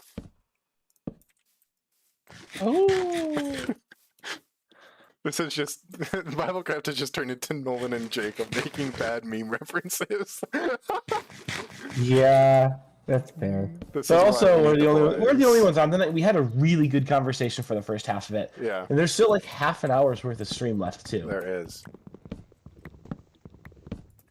Alright, I gotta chop down this tree though. Have you ever heard the tragedy of Darth Dude, Plagueis the I still Wise? one of my favorite books is the William Shakespeare version of Revenge of the Sith that I have. That is a beautiful book. Didn't you read that for speech class too? Yeah, in our college speech class, we were supposed to like read a piece of literature of our choosing, and since we had freedom to do whatever we wanted with it, my speech was me doing a dramatic reading of Obi-Wan versus General Grievous in Shakespeare language. JJ should have known not to give us that much power. That's honestly on him. He knew who was in the class. Jarrett make like some unhinged joke during that class period too? There was a lot of crazy stuff that happened during speech class. Honestly, though, it was one of my favorite classes. Because it felt like we were just goofing off with JJ the whole time. It was a good time. Speech. Yeah. JJ appreciated us. Yeah, He's told me a couple times on different occasions he appreciated us. that's good. I won't be alone for the rest of my life. I actually kind of like how my little area here turned out. I think it looks pretty good.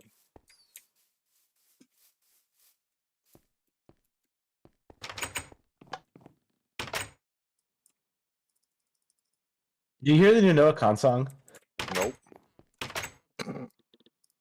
Is Janissa still on a kick or not anymore? Probably. Was it good? Oh. It's a live version, so it's whatever.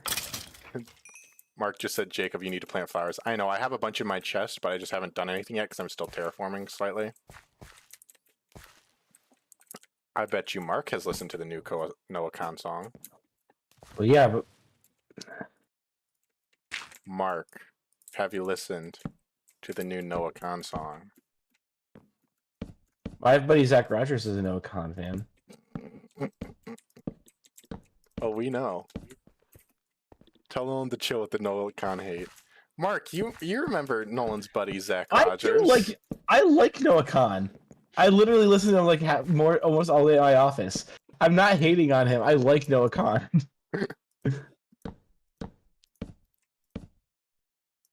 Mark does know my buddy Zach Rogers.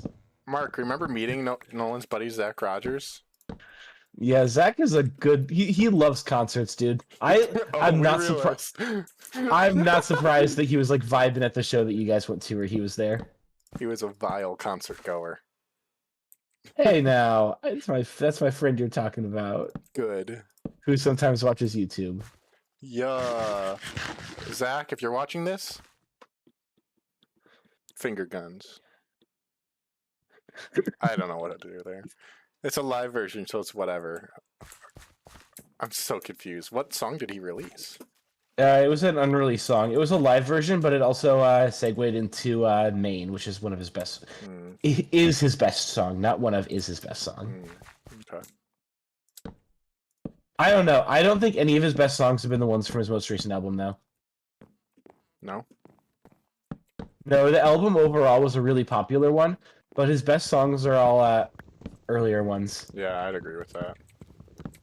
Although I will say, Growing Sideways and Orange Juice are both good bangers.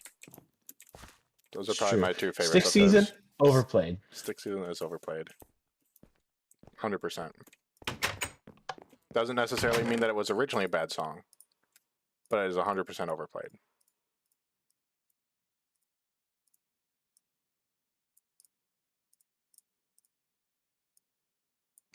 I don't want to talk about it. Even Jordan can't deny that Stick Season is overplayed. Orange Juice is one of my personal favorites. Yep. And then there's the Spotify like acoustic version. Ooh. Did Mark say that, or did you say Mark that? said that. Although sometimes it's hard to tell if it's Mark or Jordan talking. That's true. They do like to use the same accounts, which they are married. They can do that. Once you're married, chat, you're allowed to use the same accounts as your husband. You know who you just sounded like there? Who? Calc. Chat. For anyone new, Calc is short. I call Calc is short for calculate. Calc is short for I call it calc. I'm calling calc because I'm just using slang, chat. What an absolutely vile. I made a bet with one of my youth group kids that if he could be quiet for an entire youth group, that I'd call the church chat during my sermon. Chat. That is a dangerous bet to make, but honestly, I might steal that idea because I think it might work on my boys. I've already made that if someone buys me a brand new car from a dealership that has an engine and runs and can drive, I have to be that specific. Yes, don't wonder, don't ask why. That I would shave my facial hair into mutton chops for a sermon. That's no, a bold just thing. In general. But also, I know that it won't happen. Like if someone wants to buy me a brand new car, I'll shave my face into mutton chops. I don't care. Worth. So we know that Jacob can be bought for approximately $4,000. $4,000. I said new car, Nolan. Oh, new car. Never mind. I was gonna say, with an engine that runs, you can get something for $4,000. It's not terrible. It'd be a crappy car, but it'd run. It would. That's how much I paid for my car that I have now. Yeah. And that thing has run me like all the way through college, like almost without a hitch. But how much have you had to spend on repairs? Probably a couple grand since then. I've probably spent $1,000 in repairs every year since then. Yeah. Alright, I made a bunch of boats for my boat chest.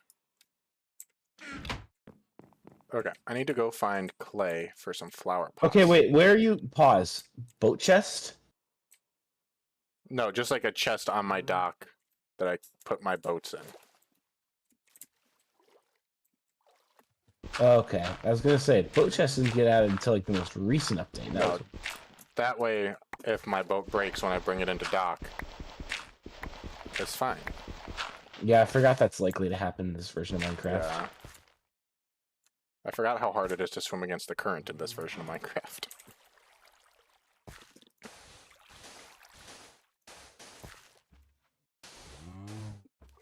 Alright, there we go.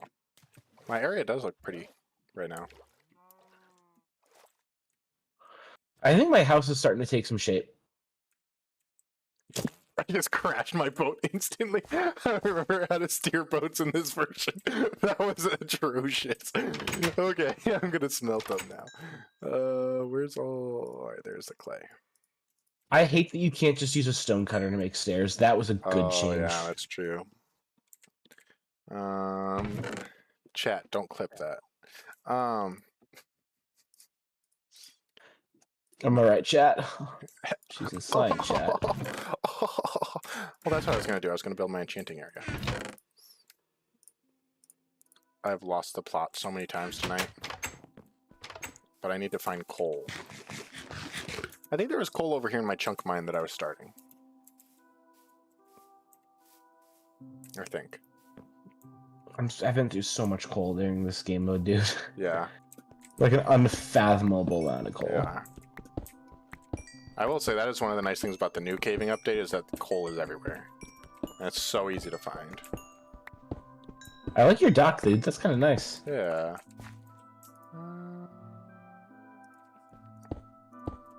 Sure, that works.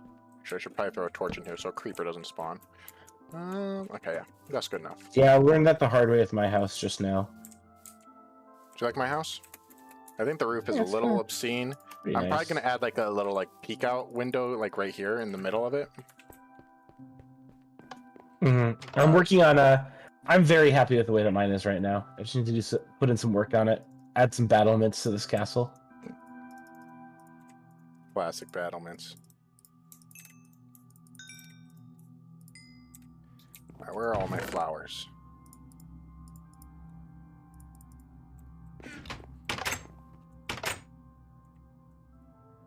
Where do I put my wood stuff?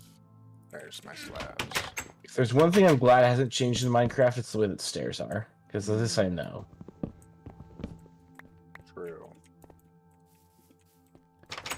What am I doing? Except crafting him. Crafting him's way easier in the new version. Mhm.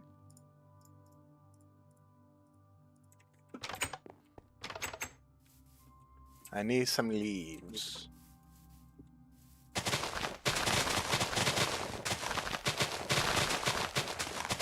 Yeah. If my youth group kids won't be able to make the bet that I made them. No. Otherwise, I'll have to sneak it in there if I get it. Like you know how I used to do that whole like come on church shtick at Emmaus? Yeah. Like we're getting kind of like that, but be like, am I right, chat? Anyway. Anyway. Then, the question is, do you acknowledge it or not? No, I wouldn't acknowledge it. Because there's a chance people would be zoned out enough where they wouldn't catch it. True. You're already preparing for people to not be paying attention to your sermon. It's crazy. Listen, man, I'm a youth pastor. You're not a real pastor. You're just a youth pastor. Anywho. I've heard that too many times. So annoying, dude. I hate that, like... That's acceptable to say. Yeah. Well, I don't mind it if it's from a congregant. I don't like hearing that from other pastors. Oh, that's also true. There is a difference. You're right, because it's one thing for a congregant to be like, oh, like, that's our senior pastor, Pastor Mark, and then the youth guy, Pastor Nolan.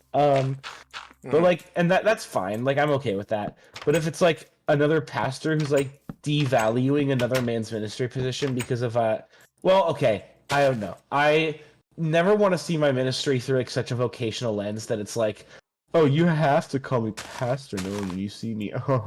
Yeah. But like, if you're actively devaluing somebody else's ministry because they work with youth group kids, it's like, bruh. Yeah. Me when an Emmaus student tells me I'm not a real Christian because they don't write commentaries like them. Very true. Like they, them. Pause. You haven't heard? Uh-oh. Anyway, are you ready to sleep or no? yeah, I'm gonna sleep in a minute. I just need to get my stairs before they despawn. Also, to anyone seeing toggle downfall, I did that because that really affects the bitrate and it makes the stream really blurry if you leave it raining. Because it's too much for it to process. So I cheated for you guys. Not just because rain irritates me in Minecraft. Yeah, let's say that. Chat, I'm officially out of beef. Beef. Let's go, guys.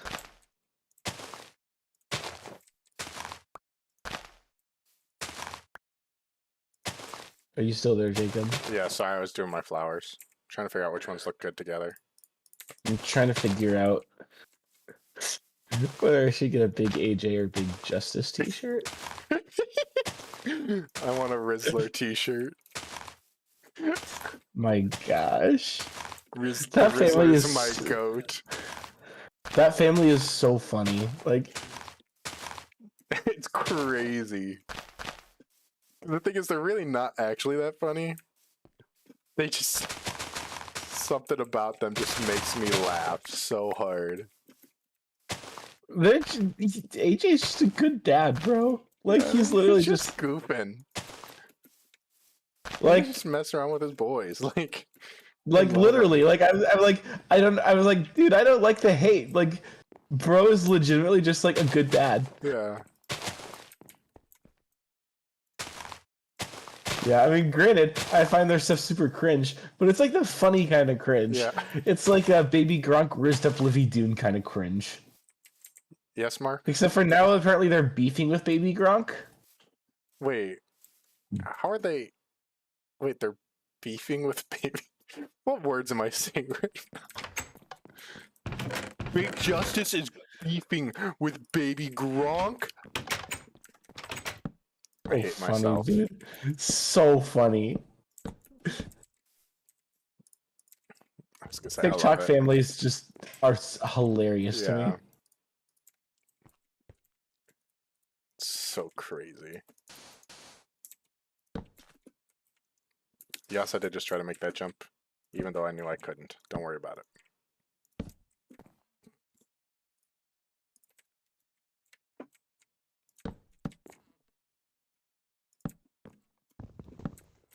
This is gonna look rough. Not a fan of the way this castle's turning out. More flowers. Yes, Mark. Yes, Master. Whatever you say, Master. Hmm. Yes, Nolan. Gotta promise something? No. It's just one of those streams, you know. I have not been sleeping well recently. No, I will neither of us own are that. on it right now. We're both just goofing around. No, we started out on a really high note tonight, actually. Yeah. I was gonna say, we came in hot and then just kind of deteriorated. Petered out. Which is fine. That's a good way to describe the stream. It's fine. Where's my goat? Alright, I don't half mind that, actually. I don't really like it, but I don't mind it. I'm waiting for Mark to yell at me to put out even more flowers.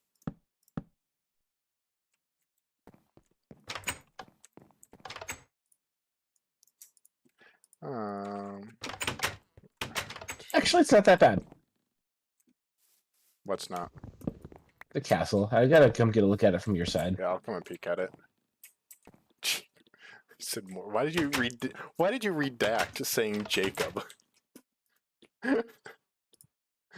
Because people are used to calling you Bowder, and when people call you Jacob, people are like, "Who's Jacob?"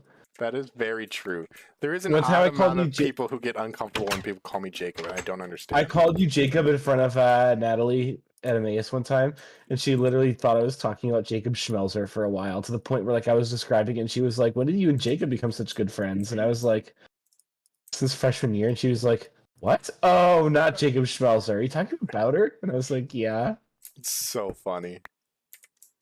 That's where I started going by Bowder more so than anything, because there were way too many Jacobs. Bible college, bro. It's like Yeah. there's a Jacob and a Josiah around every corner. It really was. And then I'm sure there's more Jacobs there this year now that I'm gone too. Like, I'm sure it hasn't like gone down or anything. LinkedIn just sent me a notification. Nolan, add Landon Jacobus. Hook. Landon added me. Yeah, he added me earlier, but I like that it's calling him a cook. Okay, actually, big fan of the way that castle looks right now.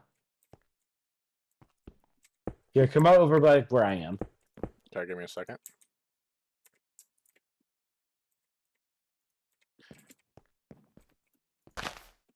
Where are you? Oh. I'm putting out flowers for Mark.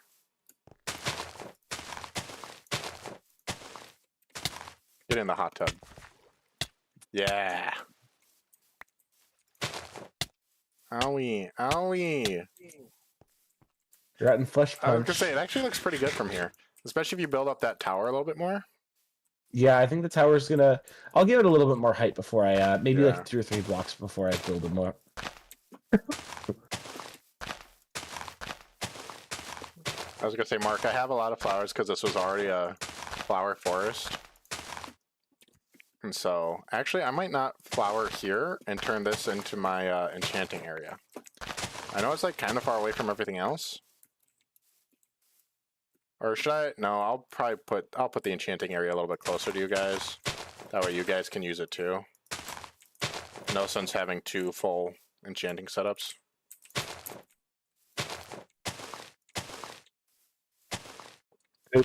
Big justice. Where is the Rizzler? What was the one you sent me like yesterday? Was that the one where he beat the mafia head by headbutting him? Probably. Oh, yep, that was it. It's crazy. What are you doing in my farm, Nolan? No, I don't care. Seed. I'm not using it. I know, that's why I harvested it. Do you want the herbs? Nope. That's become a problem by other servers. So crazy. Oh, yeah. Okay. Alright, how big does an enchanting setup need to be? You gotta have 3 blocks with the table in the middle. Okay. So 3 by 3 area, I think. Okay. So I guess 5 by 5 on the edges, Mm-hmm. which equals kind of a lot. Mm-hmm. Best way to do it, honestly, Silk Touch Axe, find the stronghold. No, I already have the bookshelves. Oh, never mind. How? That was fast. Yeah, because I instantly started my sugarcane farm.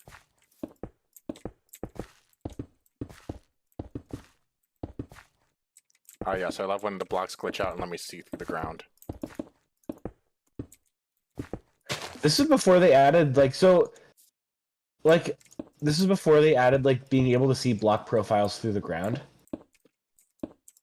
So What even is- if you wanted to X-ray, you couldn't do it in this version. Oh really? Yeah, I asked in the Discord server. You tried, didn't you? I asked in the Discord server before trying. Yes. Okay. So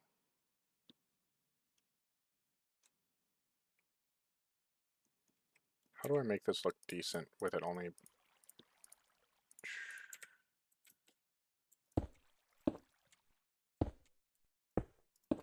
Alright, so I'm gonna put... Wait, no, I need to go one more. That's where the table goes. Which means... That's where that goes.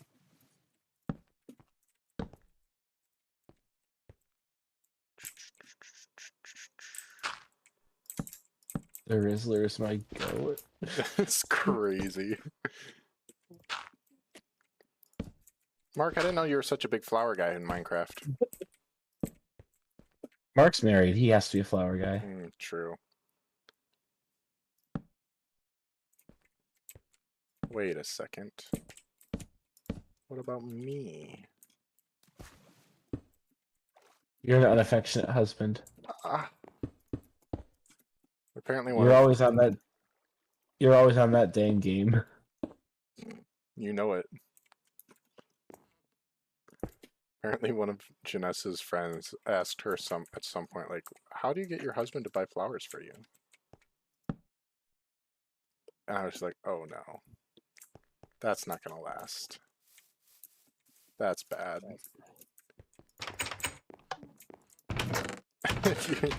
To be fair, not every guy knows that their lady wants flowers. So if you want something, ask. Yeah, because that's I think the way that a lot of guys are brought up is that you want something, you ask for it. Mm-hmm. Alright, I gotta go find some more sand. What? I heard my name. Just talking about how you're a flower guy. Yeah, we're gossiping. Hee The hot goss. The HOT goss. HOTTOGS. GOS. The hot to goss. And boy, oh boy, is it spicy today. Boy, oh boy, is Chapel Roan overrated. Preach. Honestly, I feel like, and this is actually... That was before she even started doing, like, her, I'm gonna mock religious people bit. I'll be right back.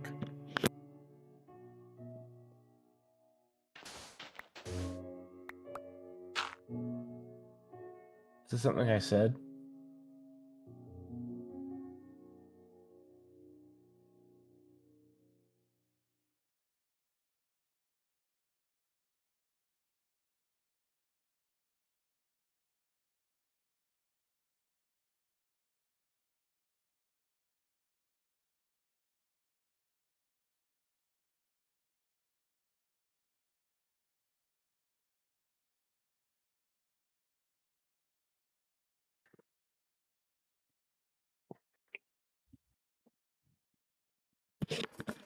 Hamilton rolled in poop today. Just now? No, earlier.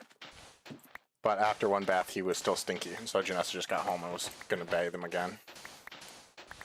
What was I saying? Oh, yeah. Your dog is so stupid, bro. He really is. I honestly feel like gossip, and we've talked about this privately before. We've gossiped about it before. We've gossiped about how bad gossip is in Christian circles, yes. Ironic. Hey, do you hear about that person? Oh, yeah, they're a gossip. Oh, yeah, but it's a prayer request. No, that's something that really gets to me in Christian circles. And again, I'm not saying I'm perfect, because I know that I mess up in this too. But so many people just don't even think of it as being an issue. And it's, you know, gossiping is a sin. And it's such an easy thing to not think about. And again, I'm saying this as someone who I know that I do it.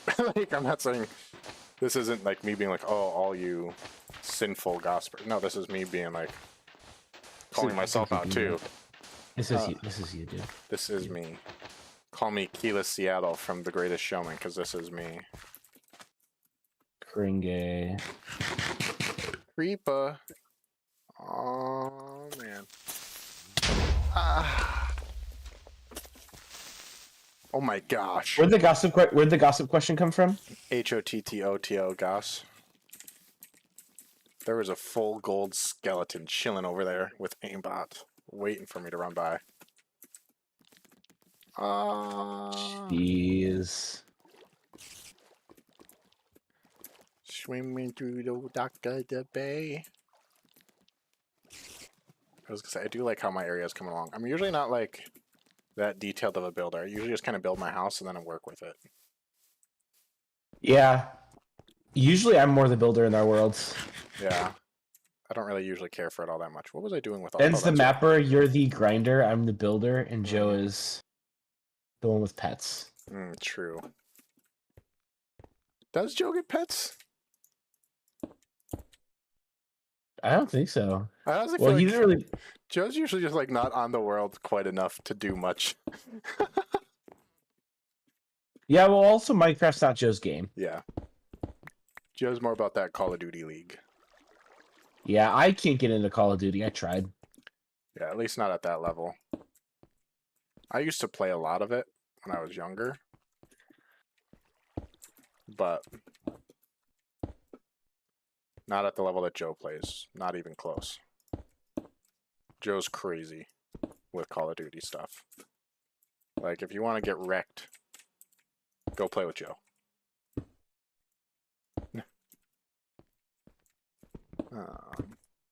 Okay. What am I doing here? I feel like I've been asking myself that question all night. Okay. Where are you and how did you get here? Yes. Okay. There's that. Nope, missed. There was that.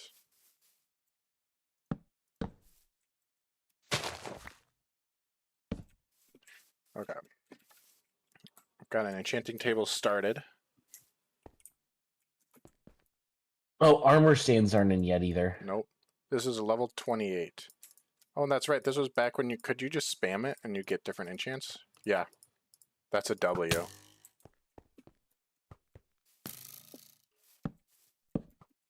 I'm getting cave ambiance on me.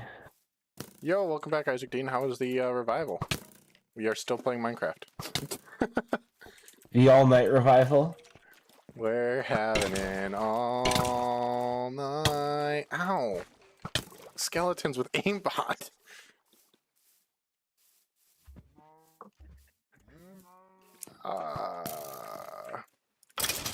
Got him. Alright, there goes Me when that skeleton. skeleton has aimbot. So true, bestie. Me when cereal has milk.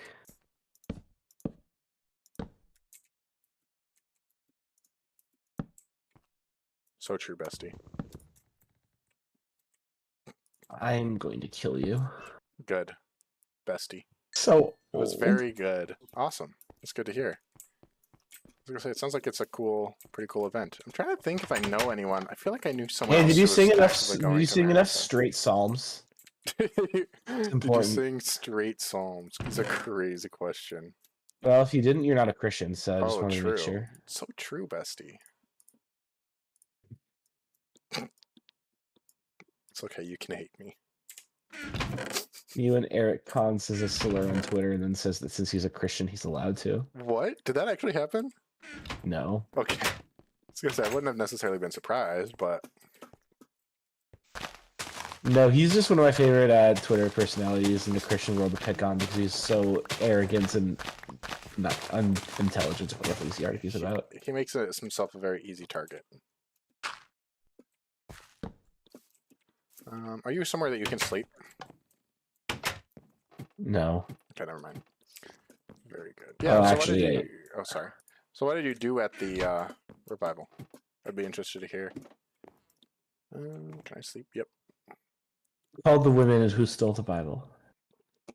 Very true, bestie. Okay, I can sleep now. I'm back in the swing of things.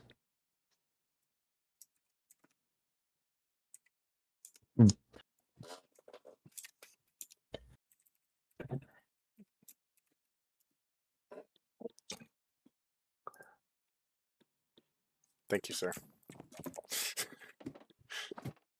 Oh, waiting. Shoot! I've got to bake after I'm done with this. Oh, that's right. For your Yep. Yeah, one of my leaders is stepping down this year, so we're doing a big celebration for it at youth group tomorrow, and we told a bunch of youth group kids to bring their favorite baked good. Which is really cool. I think that's a great idea.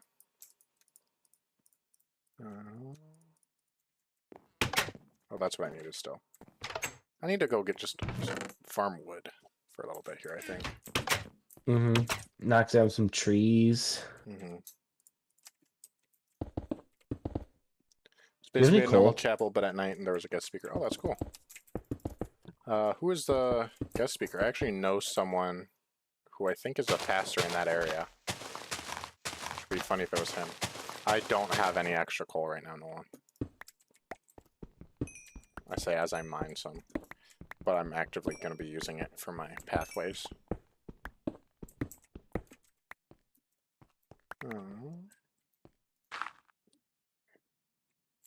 Okay, get out of here.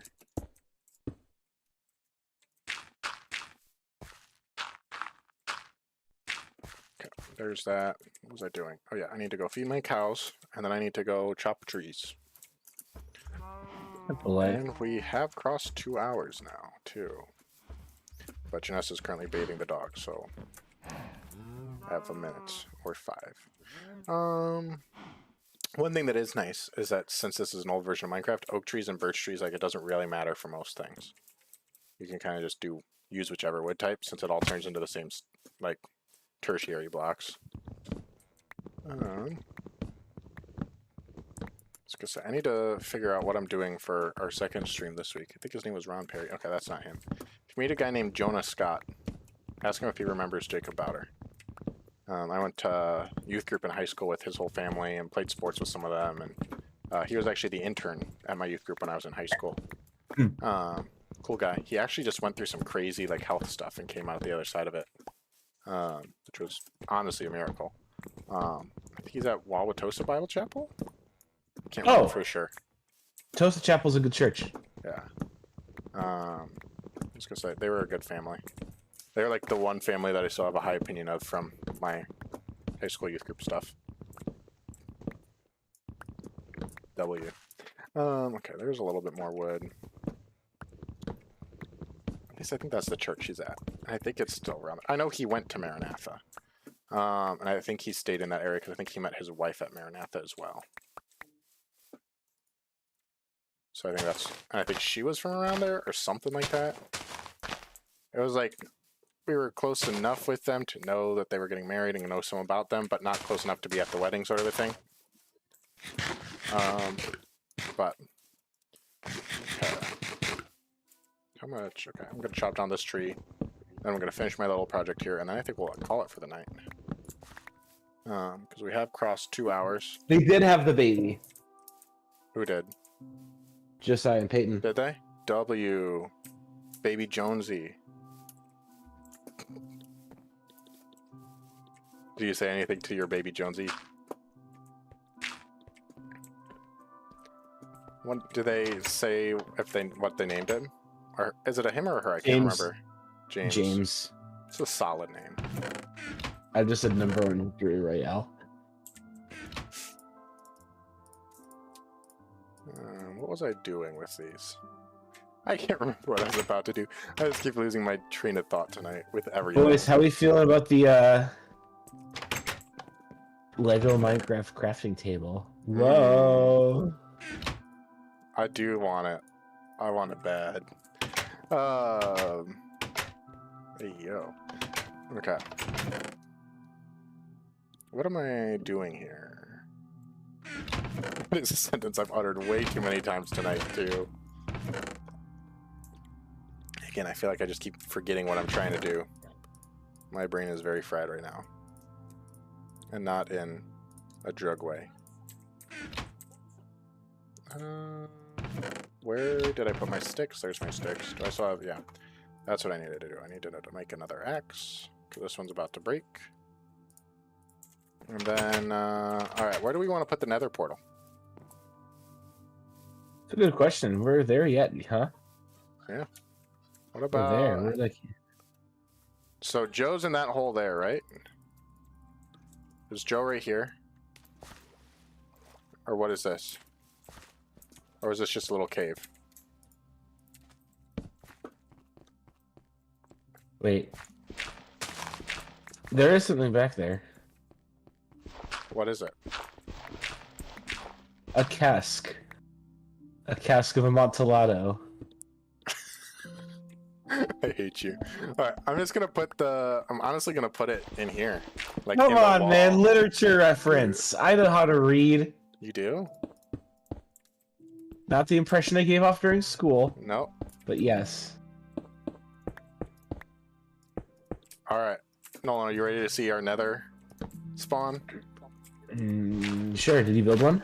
Yeah, I haven't lit it yet. And then we can like stylize this once we get some nether blocks. That's what I'm thinking. Thank you, sir. In we go, brethren. Look at all the progress we made tonight without Ben and Joe. We don't need them. Ben's gonna join and have literally nothing because he hasn't been on for either of the first 2 weeks. I feel bad. Alright. Have you gotten in yet? It's still downloading terrain. Oh! Nolan! You're joking. Way. No! That's way. insane! That's ridiculous that just happened. Yo, that is... Well, maybe we're just in the back rooms now. I'm not sure what's going on here. We literally got the best nether spawn you could get. That's crazy. We're in the backroom's nether fortress, but it's still a nether fortress. It's true. Was that the We're gonna get spider? so lost forever in this nether fortress. Yeah. The old pigmen. Wow, It's like we're seeing like long lost friends for the it first really time is. again. I see there's so many blazes here though. This is beautiful. That's so many wither skeletons. All right, I'm coming back. W nether that is a crazy nether spawn. Nolan, this way. Turn around. Go back. Turn to your left. I actually have a lot of stuff on me, so I don't want to die in here. Wait, which way? This way. Brethren! Rotting flesh and all! Don't do it. That's how you think about it. Alright.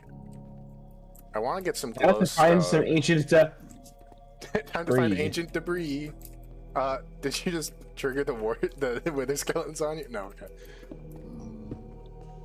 Ah, yes. Alright, now how do we get back? That's a crazy nether spawn. I don't... Oh, another wart. Awesome. I'm gonna mine this up real quick. I have 7. Okay. Did you get soul sand? Jacob, What? I need help. I'm right here. Hi. Oh, gosh. Oh, sorry. I didn't mean to hit you. High 5. Alright. That's the chest. Did you open that chest, I'm guessing? Yeah, there's gold horse armor in there if you want it. Nah. I don't have a horse yet. So he came from the... Oh, I see the portal. I am torching up this hallway here just so we recognize it down here. That was crazy. I can't believe that. No, I don't think I've ever had another spawn that good. Especially compared to my nether spawn in Twister Survival. Casual plug, go watch the Yeah, series that was if you want to see awful. that. Worst nether spawn of my life. This is the kind of spawn that gets people killed. It really was. This is a beautiful nether spawn. I know you're already blocked. Oh, you didn't block me in. I have a cask down here of the finest vintage. Alright. I think that's where we'll end off here. Actually, maybe I'll put this around the outside of it just so we remember that it's here.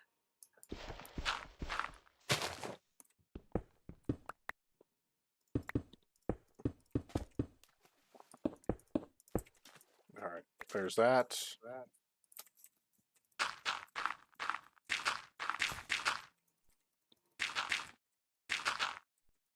And my neighbors are home, which means I'm about to start hearing a lot of screaming from their children. W. That's better than hearing screaming from your neighbors at each other. Well, do I have news for you? A few more flowers. No, Mark. Enough flowers. Perhaps a few more flowers. Perhaps a few more tasks. SpongeBob, me boy. Perhaps another little bit of this secret formula. SpongeBob, me boy. That was terrible. Do you see the regret Burger everything. King, the Burger King Krabby Patty meal? What? Yeah, Burger King is doing like a Krabby Patty promotional meal. That's crazy. I know. I feel bad for every Burger King employee. I know what me and Ben are doing this weekend. Well, it just sucks for any employee because it's like yeah, because it's gonna get all the crazies out there. Oh, It's Mark just gonna- said it's Wendy's. Oh, it's Wendy's. I just know some poor Wendy's employee is gonna get like a phone stuck in his face, like, is this? I want my Krusty Krab pizza or whatever the frick. Yeah. Yeah. My drink, my Diet Dr. Kelp. I just know somebody's gonna be annoying yeah. about that. It's gonna be vile. Alright. Toggle downfall. Turn that back off, baby. Okay. And I learned from the last world to not do a campfire inside with netherrack. Alright. Nolan, where are you? I'm gonna come check out your castle and then we're ending it. Alright.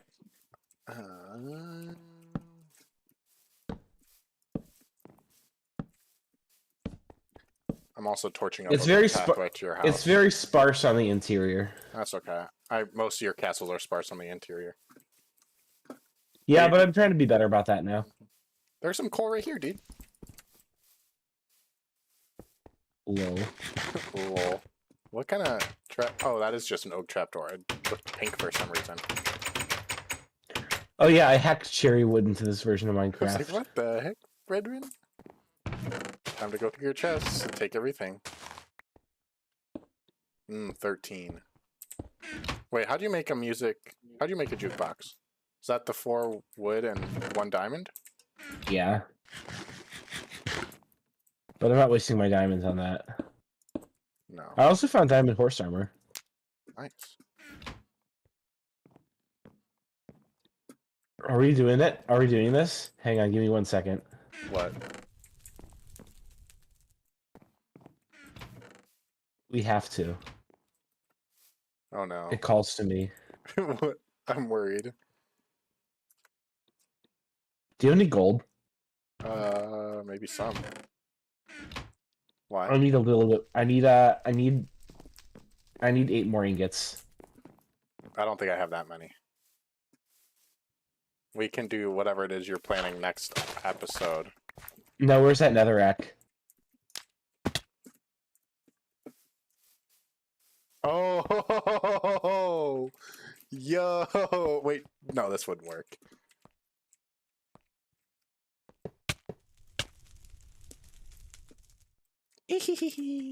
Where I live, Chotch. With that, I'm gonna end the episode so I can go see my wife. Thank you all for Wait. We gotta end it in a better way. End it in a better way. I'll place the torches, and then Herobrine will spawn in, and then we sign off. Herobrine, no. Just ignore that we don't have all the blocks of gold there. Are you ready? No one needs to know. Here, put out the fire. If you look at it, wait, what do I have? Hey, this looks like gold.